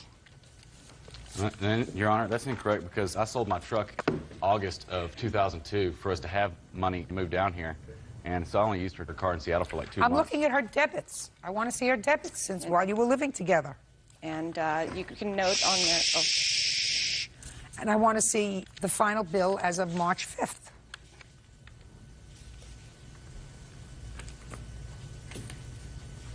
Well, it seems she had a bank balance and she had money that she was taking out pretty regularly. Larger I used item. my debit card as well as the credit card, too. I mean, I Show had me. a debit card as well. Show me. I didn't bring my own, brought the credit card statements with me. Well, did you work? Yes, Your Honor. Did she work? Yes. When we moved down here, neither one of us were working. We were using the credit card to live on. That's inaccurate? Well, she's got some items here where she went grocery shopping and used her debit card, sir. If she went shopping for food and she spent $42 for food, and then you went the next time and used your credit card, do you expect any judge to sit there and figure out the difference and who owes who what? That's what happens when you live together. We do not have a court system in place for people who almost have a commitment to each other. It just doesn't work that way, Mr. Pike. Get over it. Hope you and Joseph are very happy together. Take your bills and pay them. Goodbye. Parties are excused. You may step out. I wasn't safe. I couldn't stay. She's melodramatic, and she likes to just be dramatic about things, and it's a bunch of BS. Substance abuse issues, mental abuse, emotional abuse, you name it. It was horrible. I'm so glad that I don't live there anymore. She didn't make payments and basically was going to dodge out. It was really scary. 23-year-old medical assistant Lisa Espinoza is suing her ex-boyfriend, 29-year-old mechanic Juan Ruiz, for unpaid credit card bills, the return of personal belongings, and emotional distress. Quiet in the courtroom, please. Yeah, this is case number 151 on the calendar in the matter of Espinoza versus Ruiz. Parties have been sworn in, Judge. You may be seated. Folks, have seats, please. Ms. Espinoza, according to what I read, you and the defendant were in a long-term relationship, and you have a child together. How old is your child? She's going to be 6 on Sunday. And you lived together for a period of time? Yeah. You claim that he owes you his portion of a credit card bill. Mm-hmm. He has some of your personal property from when the two of you separated, and that was almost a year ago. Yeah. You also want a whole bunch of money for emotional distress. Mm-hmm. It was a year ago, September, that you separated. Is that right? It was a while, like in December. December 2001. You separated in December of 2001. I tried to hold on, and I did things for her. You separated in December of 2001. When was this credit card bill amassed? I got it back in '99 when we were together, and I didn't use it for a while, maybe almost a year, and then we were short of money because... Miss Espinoza, let me cut to the chase, madam.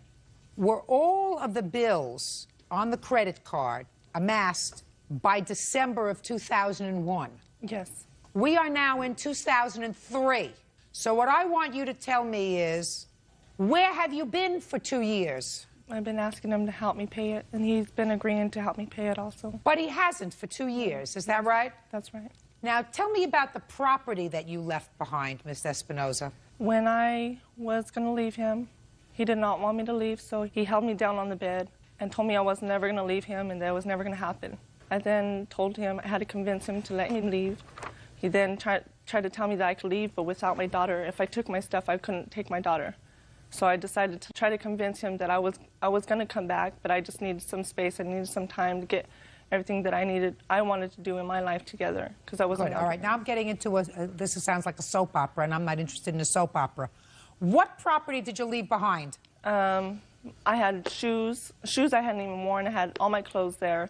I had all my my schooling papers. I had a lot of pictures of me and my family, of my daughter that I had. So you're talking about shoes and pictures and papers. And I also had a lot of stuff, sentimental value stuff that my mom had given to me because she's passed on. Ms. Espinoza, what do you want back after 2 years, madam?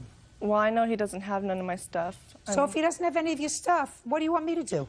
I just want something in return for it, because I feel that all this stuff to me was taken away from me. And you should... Was taken away. Try taken away. Then you should have pursued this case in 2001. I know. I don't know what you wait for 2 years for and then say, well, I can't get my papers back and I can't get my pictures back, but I want him to financially compensate me. Because I was trying to be a nice person. And then why are you bothering the courts now? Because he has not been nice to me at all, and I feel like... He hasn't been nice to you because that's what happens when people separate. Sometimes they're not nice to each other. Now, I'm giving you 30 seconds about your emotional distress. You got 30 seconds. Tell me about your emotional distress. When I first met him, I was 16. He was 22. We met each other, and we got together, and I got pregnant, like, almost immediately. When I first And whose fault was that? It was both of our faults. Good. So, yeah. Let's go. And when I told him that I was pregnant, he told me no, he didn't care. He didn't want nothing to do with me. And is that the emotional distress you're talking about? Well, get to the emotional distress you're talking about, Miss Espinoza. For 6 years, he put me through everything. I was not allowed to have friends. I wasn't allowed to get a job. I wasn't allowed to basically walk out of the house unless I asked him for permission. So, how do you think the courts compensate one for that? I've just been through so much. I haven't been able to do nothing. So, whose fault is that? It's my fault. That's good. Why. Perfect.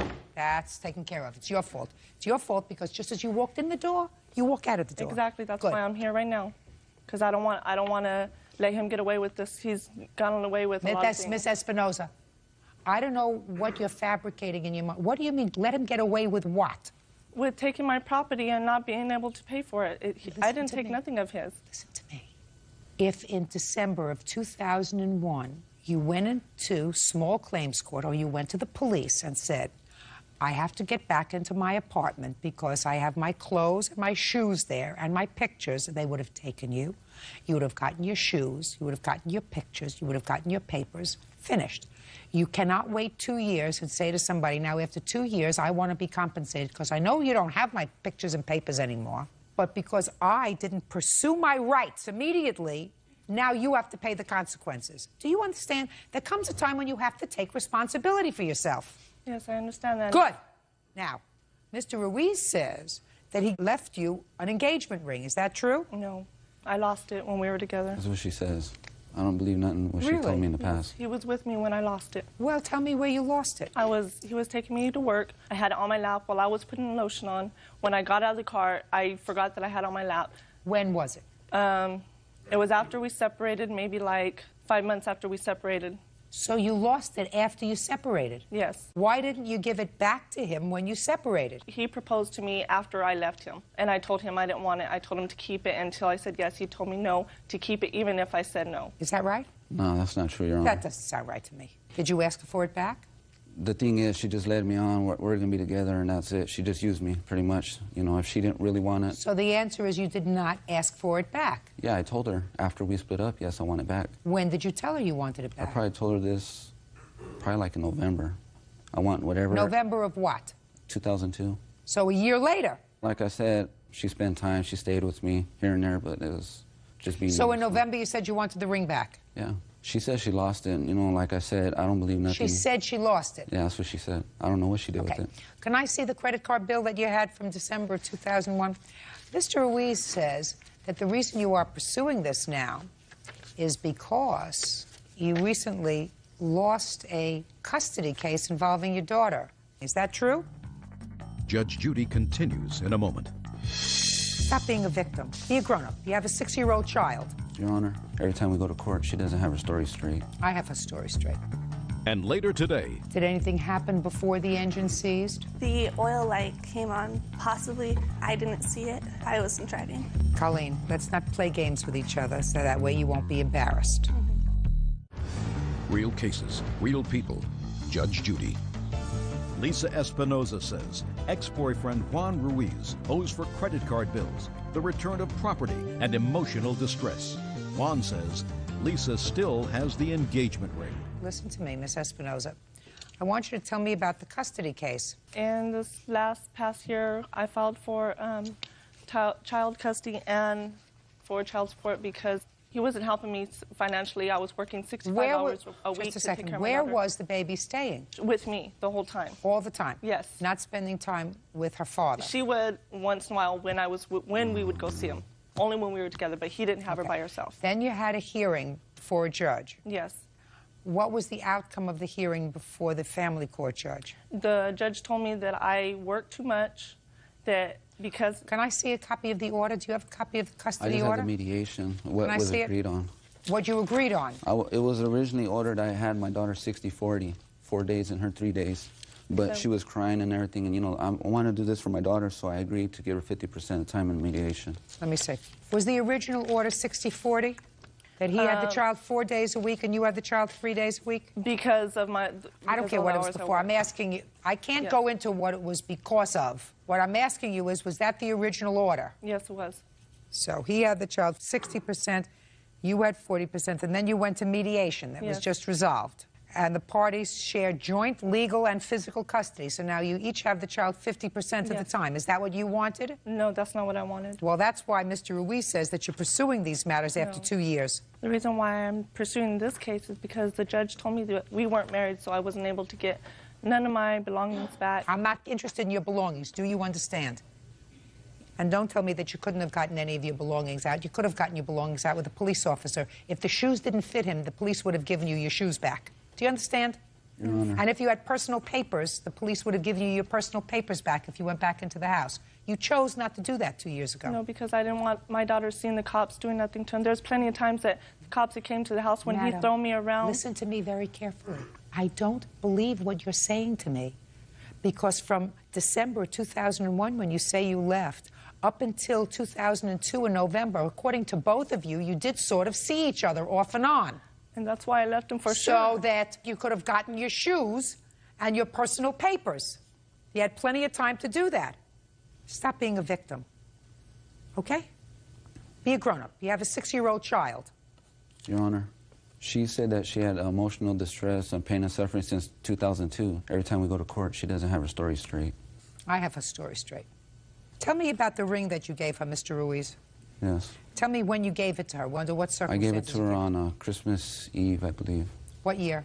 2001. You said you broke up Christmas 2001. Yeah, we did. So how come you gave her the ring Christmas Eve? Well, I don't know. I was dumb. I was, straight up. Well, what did you say to her when you gave her the ring Christmas Eve 2001? I asked her to marry me. And what did she say to you? She said yes. She goes, right now I need some space because her mom was sick, this and that. Okay, whatever. She said, but she does want to marry me. That's what she told me. What did you use this credit card for? Every time we needed money together, we would just pull it out of the ATM, just money straight out. So you used it for joint bills? Yes. Good. I want you to tell me about the agreement that he made, if any, to pay you back for this.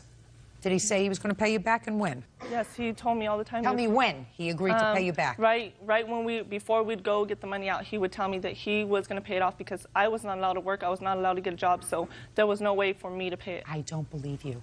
I don't believe you that if you're living together and you have a child, that each time you would go and get money out of an ATM, he would say to you, I am going to pay back this amount because you're not working, because I don't want you to work, and I'm working, so each time we go, I'm going to pay you back.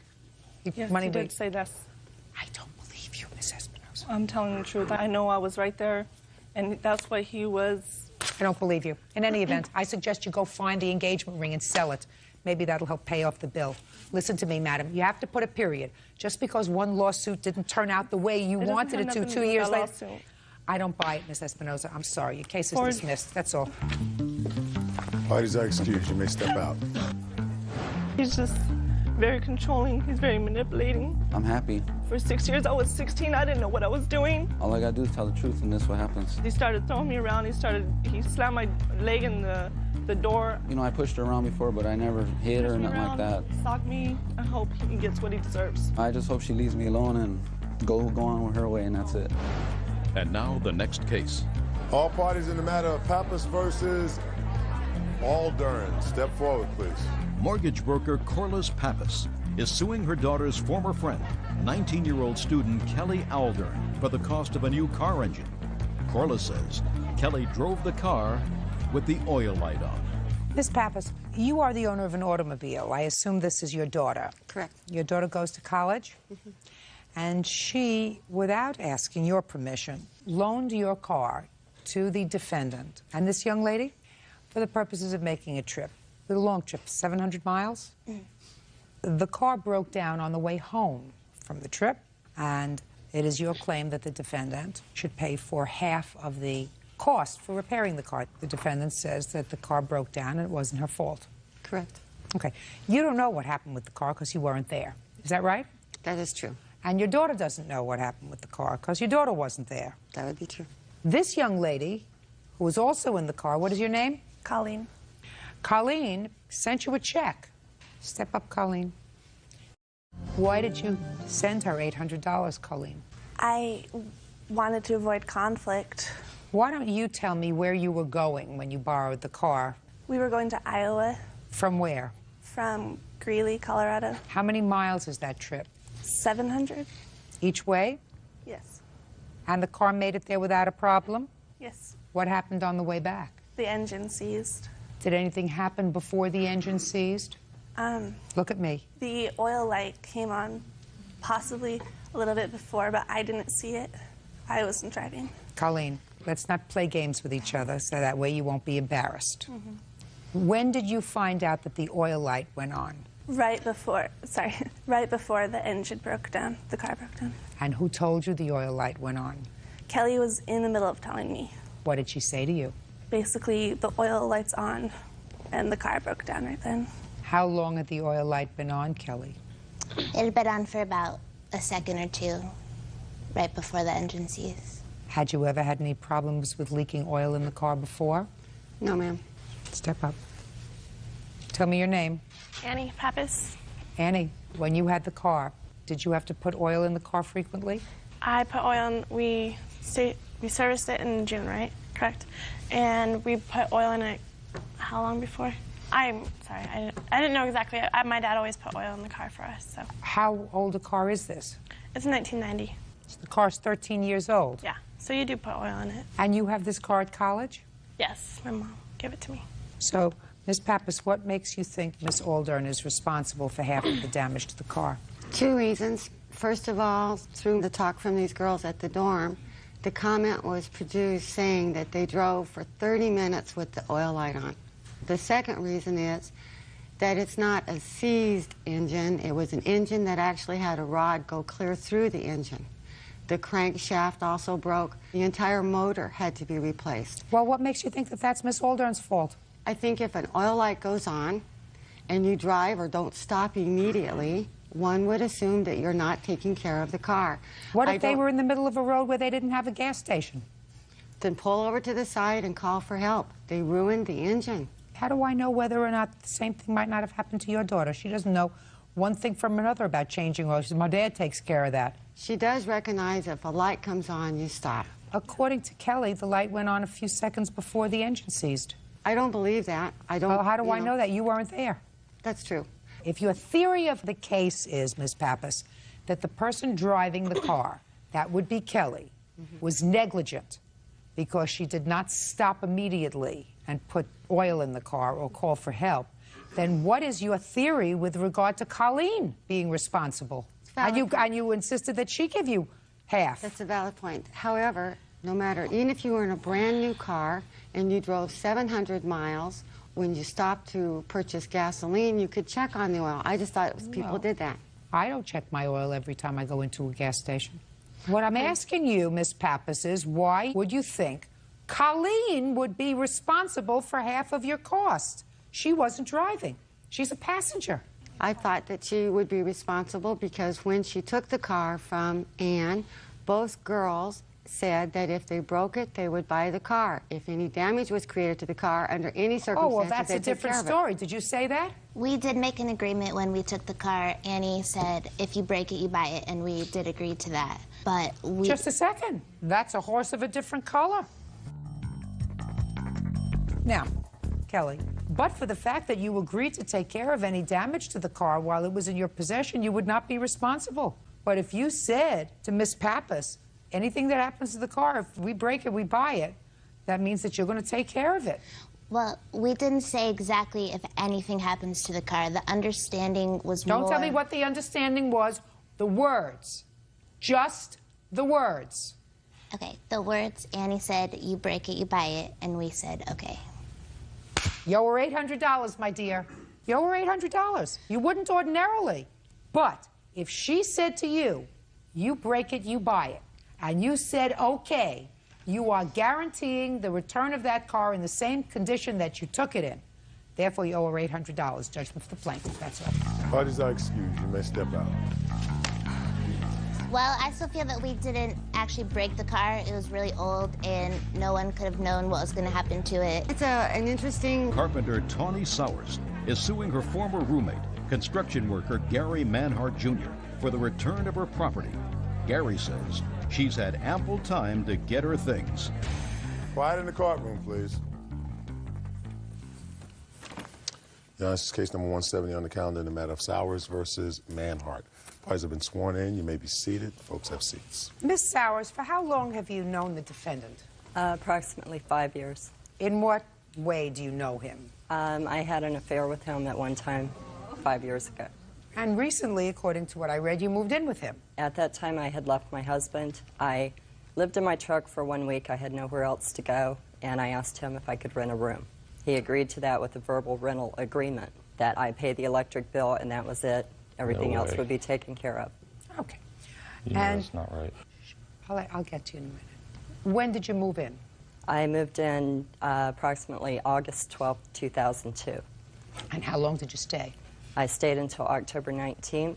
At that time, I told him I was moving out, that the atmosphere at his house, I had to find myself. I was very confused at that time. Leaving my husband, being there, the alcohol that was involved was a little too much. Whose, his or yours? It was both at the time, and I wanted to get away from that. Okay. According to your complaint, you moved out and he did not let you get your stuff. No. The defendant says that he got tired of storing your property, kept it for a while. Put your hands down, sir. Got tired of storing it and ultimately got rid of it. How large an apartment or a house do you have? I have a 3-bedroom house. Was she renting a room? There was no verbal agreement as far as one electric bill versus this, that, and the other. It was... Well, what was the agreement? Was there any... The agreement was just she was going to help pay this, that, and the other. There was really nothing discussed on it. So there was nothing... She didn't even have a job when she first moved in. So there was no formal agreement with regard to rent? No. Did she ever come back after the 19th or the 20th to get back some of her clothing? Yes, roughly about 3 months later, a little after 3 months. But not before that? No, I begged, pleaded, groveled, did everything that I offered to get a trailer to get your stuff out of there. I did. Just a second, don't speak to each other. Numerous Look, times. listen to me. Mr. Manhart, look at me. If you want to talk to her, you do that outside. You want to be in court, you talk to me. She left on October 19th. Yes. Where did you go? I rented... Look at me. I rented a room in a beach condo. With somebody else or alone? With someone else. With whom? It was with Henry. And how long did you live with Henry? Still am today, still sharing rent. When you left on October 19th, did you take your clothes? I took one bag, and I told him that I was making arrangements to get my stuff, to let me know what was, you know, a good time for him to move the stuff. And he said that he was busy this weekend, and next weekend he wasn't going to be in town, and, you know, it was on and on. Well, we're talking about October. What about November? How many times did you contact him in November? November, approximately 3 times. And you told him, calls and stopping by. And you told him you wanted to get your things? Yes. And he said you can't get your things? He never had a convenient time. Well, when you stopped by, was he at home? Yes, he was. And he said you can't come in and get your things? He would step outside the front door and say, "Can I help you?" and go like this and stand there and smile at me. Now, in November, when you couldn't get all of your property, when for the first time did you go to small claims court to sue him for your property in November? I went to small claims court in May. I want you to answer my question. Okay. When in November did you go to small claims court? I didn't at that time. I did not have money. When in December did you go to small claims court? I didn't. It's more than a small filing January, fee.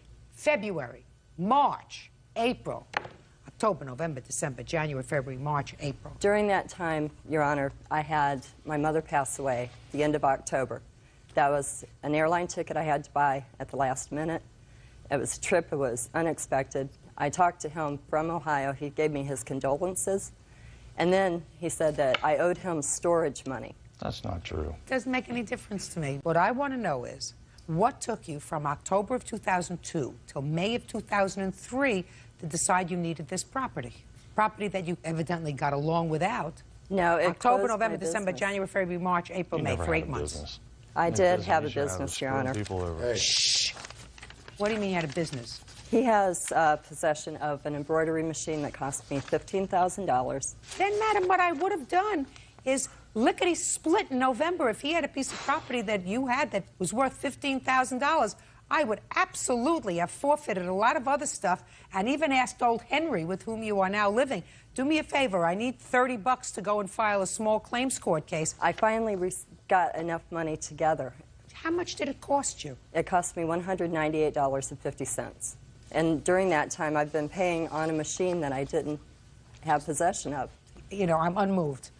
You do have a sewing machine that belongs to that you say... Yes, it is damaged. And how did it get damaged? My ceiling caved in. I have an addition that's off the back of my house. The roof started leaking. I have a 4x8 sheet of drywall. It fell. Matter of fact, it tore up my bed. But you have it? Yes. Okay, and you have no problem returning I have no problem whatsoever. Okay. Do you have any other of her property? No, ma'am. What did you do with all the rest of her property? I put it to the curb. After 3 months, I got tired of it. What? I got tired of tripping around it going into my bedroom. I got tired of tripping on it going through the kitchen. I got tired of just even looking at it. Now, and Mr. dealing with it. Manhart, you say that you asked her to come and get her stuff. When Yes, did you numerous ask her to times. come and get her stuff? Numerous times. I'd ask, will you come and get it on Friday? No. Friday go to Sunday. Sunday go to Wednesday. And Look at me. We did this for ages. I even contacted Who is this her husband. person? That's my father. Step up. Were you ever involved, Mr. Manhart, in any... Yes, ma'am. I was over at his house a couple of times when he talked with her, and I offered to unload it right there and take it to wherever she wanted. She didn't have time to do it. This happened twice. Your Honor, I even contacted her husband and begged and pleaded, and I told him I'd take everything and put it right back to the same driveway it came from. That man said, I do not want to have anything to do with her. He already filed a restraining order on her and all like that. He wouldn't even accept the property back. Judge Judy continues in a moment. He's too lazy to get up off the couch with his beer to carry anything out. You're always I'm sorry. drunk on vodka. I haven't drank in 7 months. I'm sorry. And later today, He was like really drunk and really upset, so me and Andrew locked ourselves in my bedroom, and he was banging on the door so hard it broke the door, and then he just passed out after that. real cases, real people. Judge Judy. Tawny Sauer says ex-roommate Gary Manhart Jr. won't return her belongings. Gary says she's been dragging this out for months. Miss Sowers has a difficult case because she waited 8 months to do what she could have done 8 months ago. I don't believe that she made efforts to get her property until 8 months later. I thought and it could be I'm worse. speaking.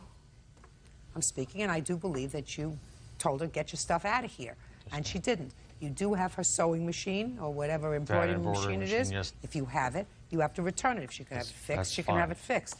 It's to be returned to her within 5 days. Sure. She will make arrangements to come and pick it up. Or maybe your father can... I'm willing to take it to wherever she wants. Fine. Where do you want it?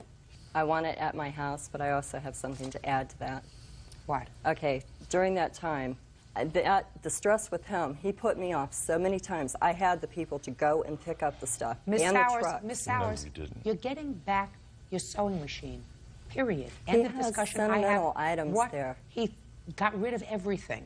He doesn't have everything. He said he put He's it all too around lazy the to car. get up off the couch with his beer Listen to to carry me. anything out. You were always I'm sorry. drunk on vodka. Listen to me very carefully. And I haven't drank in 7 months. I'm sorry. Listen to me. You waited, madam, too long. Starting over is very hard. He had Miss everything. Sowers, the courts do not get involved with how hard it is to start over. I don't believe that he has a responsibility. I had to buy the clothing. I don't believe that he has the had. responsibility, madam, of storing your property for a week, 2 weeks, 3 weeks, 4 weeks, 4 weeks. I'm telling you, he doesn't have that responsibility. You had the ability, when you left his house, to take clothes, to take a carton. He wasn't there when you left, so you had the ability to take whatever you wanted to take, and if you left the rest of the stuff and made no efforts through the courts to get it, I find you abandoned it. It's as simple as that. 5 days from today, you get your sewing machine back. All other parts of your claim are dismissed. Thank you, that's all. Thank you. Thank you. Please excuse me. Step out. He wanted a mother, someone to take care of him, someone to pay the bills. There's a lot of untruths, so it doesn't really matter. I don't drink anymore. My eyes are wide open, and I will be back. I'm glad I don't ever have to see her again in my life. I'm going forward. And now the next case. All parties in the matter of Marks versus Copeland, step forward. 18-year-old student Zana Marks is suing her ex-boyfriend, 20-year-old pizza deliverer Michael Copeland, for an unpaid loan, the return of her PlayStation, and stabbing her furniture. Michael says he was too drunk to remember. Miss Marks, you and the defendant lived together for a period of time. Your complaint is threefold. First, you say that he took some property when he moved out, and you want half the value of that property because the property belonged to both of you. Second, you claim that he later came back and in a drunken rage at some point caused all kinds of damage to your home and to your property. And third, that he owes you for a loan that you made to him approximately a year ago in the amount of $750. Mr. Copeland says that the only property he took when he moved out was property that belonged to him, that he was too drunk to remember doing any damage to your apartment the day he came back, but that it is so out of character for him to have done any damage that he's sure he didn't do it. Correct? Yes. And third, that the $750 that you claim was a loan was actually a gift because he bought a stereo with that, and there was never any discussion of the repayment of that money. That's so true. far, is that right? Yeah. Did I get it right? Yes. Good. Tell me when you moved in together, Miss Marks, and when Mr. Copeland left. We moved in 3 years ago together. Probably, actually two and a half. 2, 3. Give me a month and a year, please. December of 01. And when did Mr. Copeland move out? May of 03. Were you working from December of 2001 until May of 2003? No. And what about Mr. Copeland? Yeah, he worked at a liquor store and then pizza delivery. How are you supporting yourself? My mom supports me. I go to school, and I was in high school. I just turned 18, and now I go to Citrus. So you were living with Mr. Copeland when you were a minor? Yeah, he lived with me and my mom for 6 months, 7 months, and then my mom moved out, and it was just me and him, and then I got a roommate, which is Andrew, who's over there. Did you have any sort of relationship with him? Yeah, he was my boyfriend. Let me try to put this together. You were living in this apartment with your mother. Mm-hmm. Mr. Copeland moved in. Mm-hmm. Why? Because he got kicked out of his parents' house. Was he your boyfriend at the time? Yes. So your mother took him in? Yeah. And how old are you now? I'm 20. So you were 18, you moved in with us, she was 16. Yes. And how old were you when your mother moved out? 18. Where did she go? She moved in with her boyfriend in Phillips Ranch. leaving you and Mr. Copeland. Yes. And who paid the rent in this place? I paid half and he paid the other half. Is that right? Yeah, I paid my half. What was the rent? The rent was originally $800, and then we got a roommate and moved to $9, so we all paid $300. How large a place is this? 3 bedrooms, 2 baths.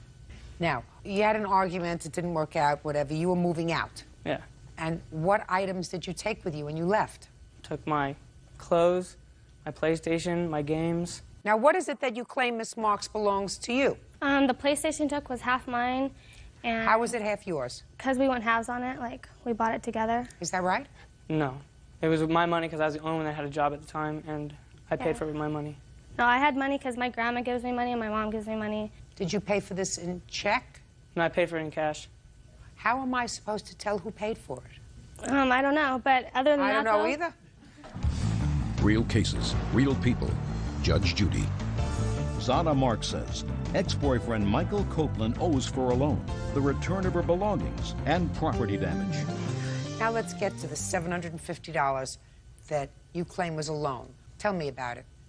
In about August, end of July, beginning of August. Of what year? 2002. I lent him money because he wanted a system for his car, and he didn't have all the money by himself because he was working, I think, at the liquor store for his uncle. Then actually, no, this was when he was not working at all. It was a period when he did not have a job at all. So I lended him the rest of the money so he could get his system and his car. And my friend here, Tana, she saw me lend him the money. She knows that it was a loan, and I asked for it back. And we were going out, so it wasn't a big deal that he wasn't paying me back right away. And then once we broke up and we had a bad breakup, I'm like, pay me back my money. She gave me the money. How much money did she give you? She gave me $750 to help me for my stereo system in my truck. Why did somebody who was unemployed need a $750 stereo system? I don't know. Well, think of a reason. I really wanted it. You mean there was nothing else that you wanted that was more important than a stereo system in your car when you're unemployed? How about wanting a job? I had a job coming in a couple weeks. And you couldn't wait? No, Your Honor. Does that make you sound pretty stupid? Yes. So pay her back her money. Do you understand? She's going to school. She's getting money from her mother, who left her in your custody, because you're 2 years older, to go live with a boyfriend. So her grandmother gives her money, her mother gives her money, and she's going, did you graduate from high school? Yes. Perfect. So you got a lot of nerve taking the money from her anyway. If you want to be a fool with your own money, that's your problem. Don't be a fool with her money. Now, you want to tell me about this damaged property? Okay, like a few days after we broke up, he came over, he was upset because there was some misconceptions that I cheated on him when we were going out, and this is the reason he broke up with me. And so he was mad about that, that's going to upset someone, of course. And so he came back over, and he was really, had been drinking a lot that night, and he was really upset, and he just he broke the table. Which he table? carved into it, the kitchen dining room table. And he was really drunk and really upset, so me and Andrew locked ourselves in my bedroom, and he came to break down the door, and so he was banging on the door so hard it broke the door.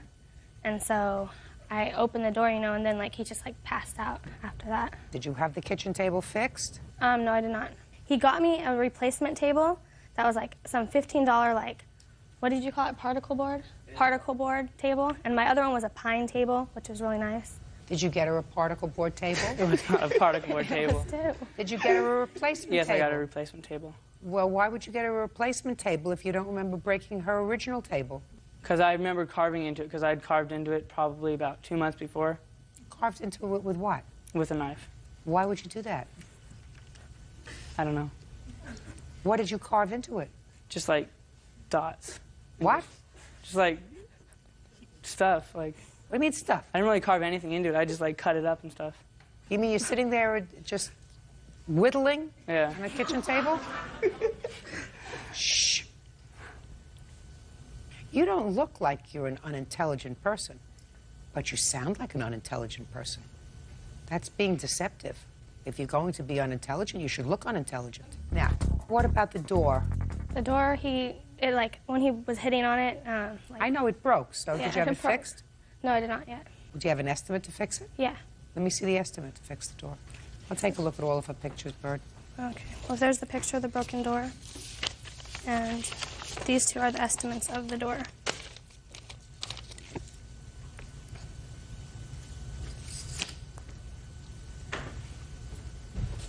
Okay, so you can have the door fixed for $150 you can take care of. This is an interior door? Yeah. All right.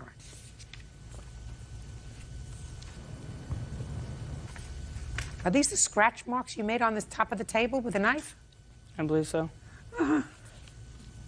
I don't know what this Pasadena Furniture Company, $900 for a pine table? Yeah, that's why I thought it was pretty ridiculous. My original estimate, I thought pine table like $200-300 at the most. That's all you're getting for it, $250 for a pine table. Let's see what we have. We have $750 for the must-have stereo system. $250 for the pine table and $150 for the door. $1,150. You're going to have to deliver a lot of pizza, sir. Judgment for the plaintiff in the amount of $1,150. That's all. Parties are excused. You may step out. I didn't do what she said I did, and I don't know her $750. He borrowed money from her, and then he tried to lie about it. Cheating on me with my two best friends. I think his best friends didn't like me because I took him away from them. She denied it, but my two best friends admitted it, and me and them are working some stuff out right now. I think they made it up. Don't trust someone too much. Don't get into relationships too fast, especially when you're young. 21-year-old press operator Bobby Leal is suing his ex-girlfriend, 19-year-old stay-at-home mother Catherine Ellis, for the cost of a prom dress and a Raiders jersey. Yes, case number 291 on the calendar in the matter of Leal versus Ellis. Parties have been sworn in. You may be seated. Ma'am, have a seat, please. Who are you? I'm a witness for my brother, Bobby Leal. Mr. Leal, the defendant used to be your girlfriend, and according to you, she owes you some money for 2 items of clothing that you purchased for her. That's correct. And that you want back a piece of jewelry that you gave to her. That's correct. Okay, so tell me how long you and the defendant dated.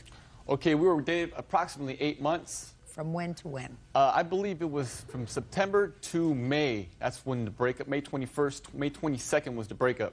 Okay. And when was the first loan that you claim to have made to her? That was approximately December 21st. Of what year? Of 2002. December of 2002. Well, tell me about that loan, sir. That was for a Raider jersey. A Raiders jersey? That's correct. A shirt? No, it's a jersey. It's a throwback jersey. It's not a shirt. It's to cover the upper part of your body. That's correct. Now, I had purchased Oakland Raider tickets to go to the Oakland Coliseum and watch the Raiders play Kansas City Chiefs. Now, she wanted to go to the game. I have purchased 4 tickets. One for me, one for my brother, one for my sister. So I told her, okay, I have an extra ticket. You know, you willing to go? She said, yeah. Now, that was the 21st of December. Okay, now the game was December 28th. Now, she was complaining about how she didn't have a jersey and she had nothing to wear. So I told her, you can wear anything you want. It doesn't matter to me.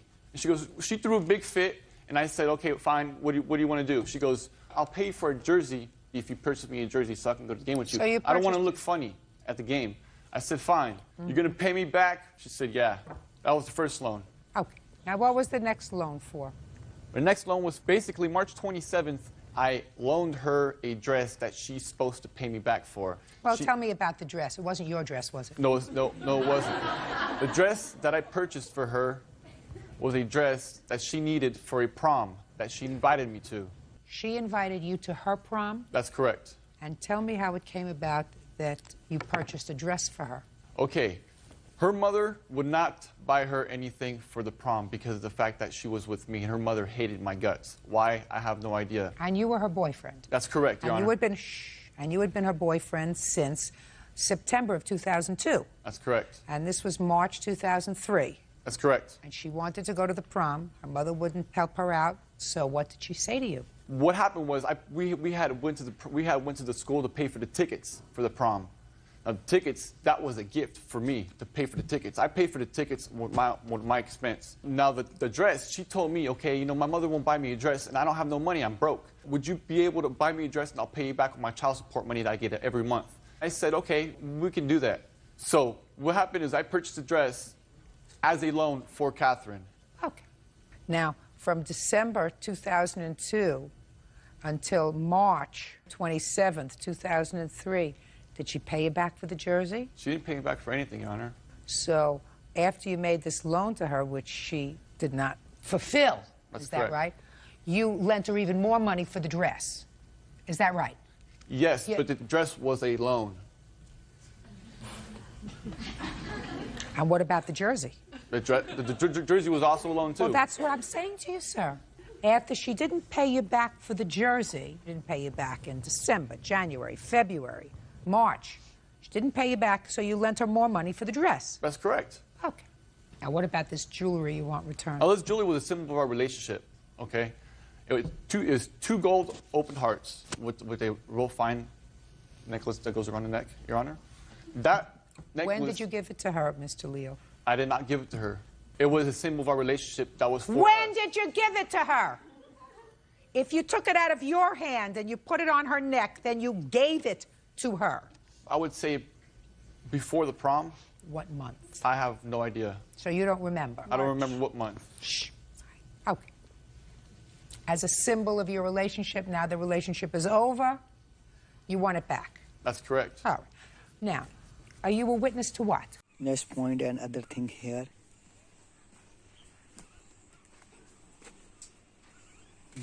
It's our beautiful tree. You can check it. It's amazing. Different kinds of trees here. You can see one tree but different kinds of flowers on it. You can see it's purple. Pink flower. Also here is white one. Also here why I think green flower is fall down because due to you can see this. Some people thought that this is too different, but I will show you that it's a same. That's here. It's a same branch. Here is link this branch, same branch, two different flowers. You can see it, clear it. It's nature. You will enjoy this nature and very beautiful. You can see it. Yeah, this is called two types of leaves also. This one and this one. You can see that. What a big difference between them. Big difference. You can see it. Two kinds of flower, two kinds of leaf in one tree. Okay. You can see it. And then I saw you. This is amazing. It's a nature. I hope you will enjoy nature. Nature is good for eyes. Eyes. It's appreciates your eyes, and it is the good kind of nature. You can see it. Amazing nature. I tell you before. This is two type of flowers and two types of leaves. You can see it on a same tree. This is a pink flower and this is white flower on a same tree. You can see this. This is beautiful flowers. You can check it. That's great, amazing, beautiful, awesome. Awesome. Yes, let's check.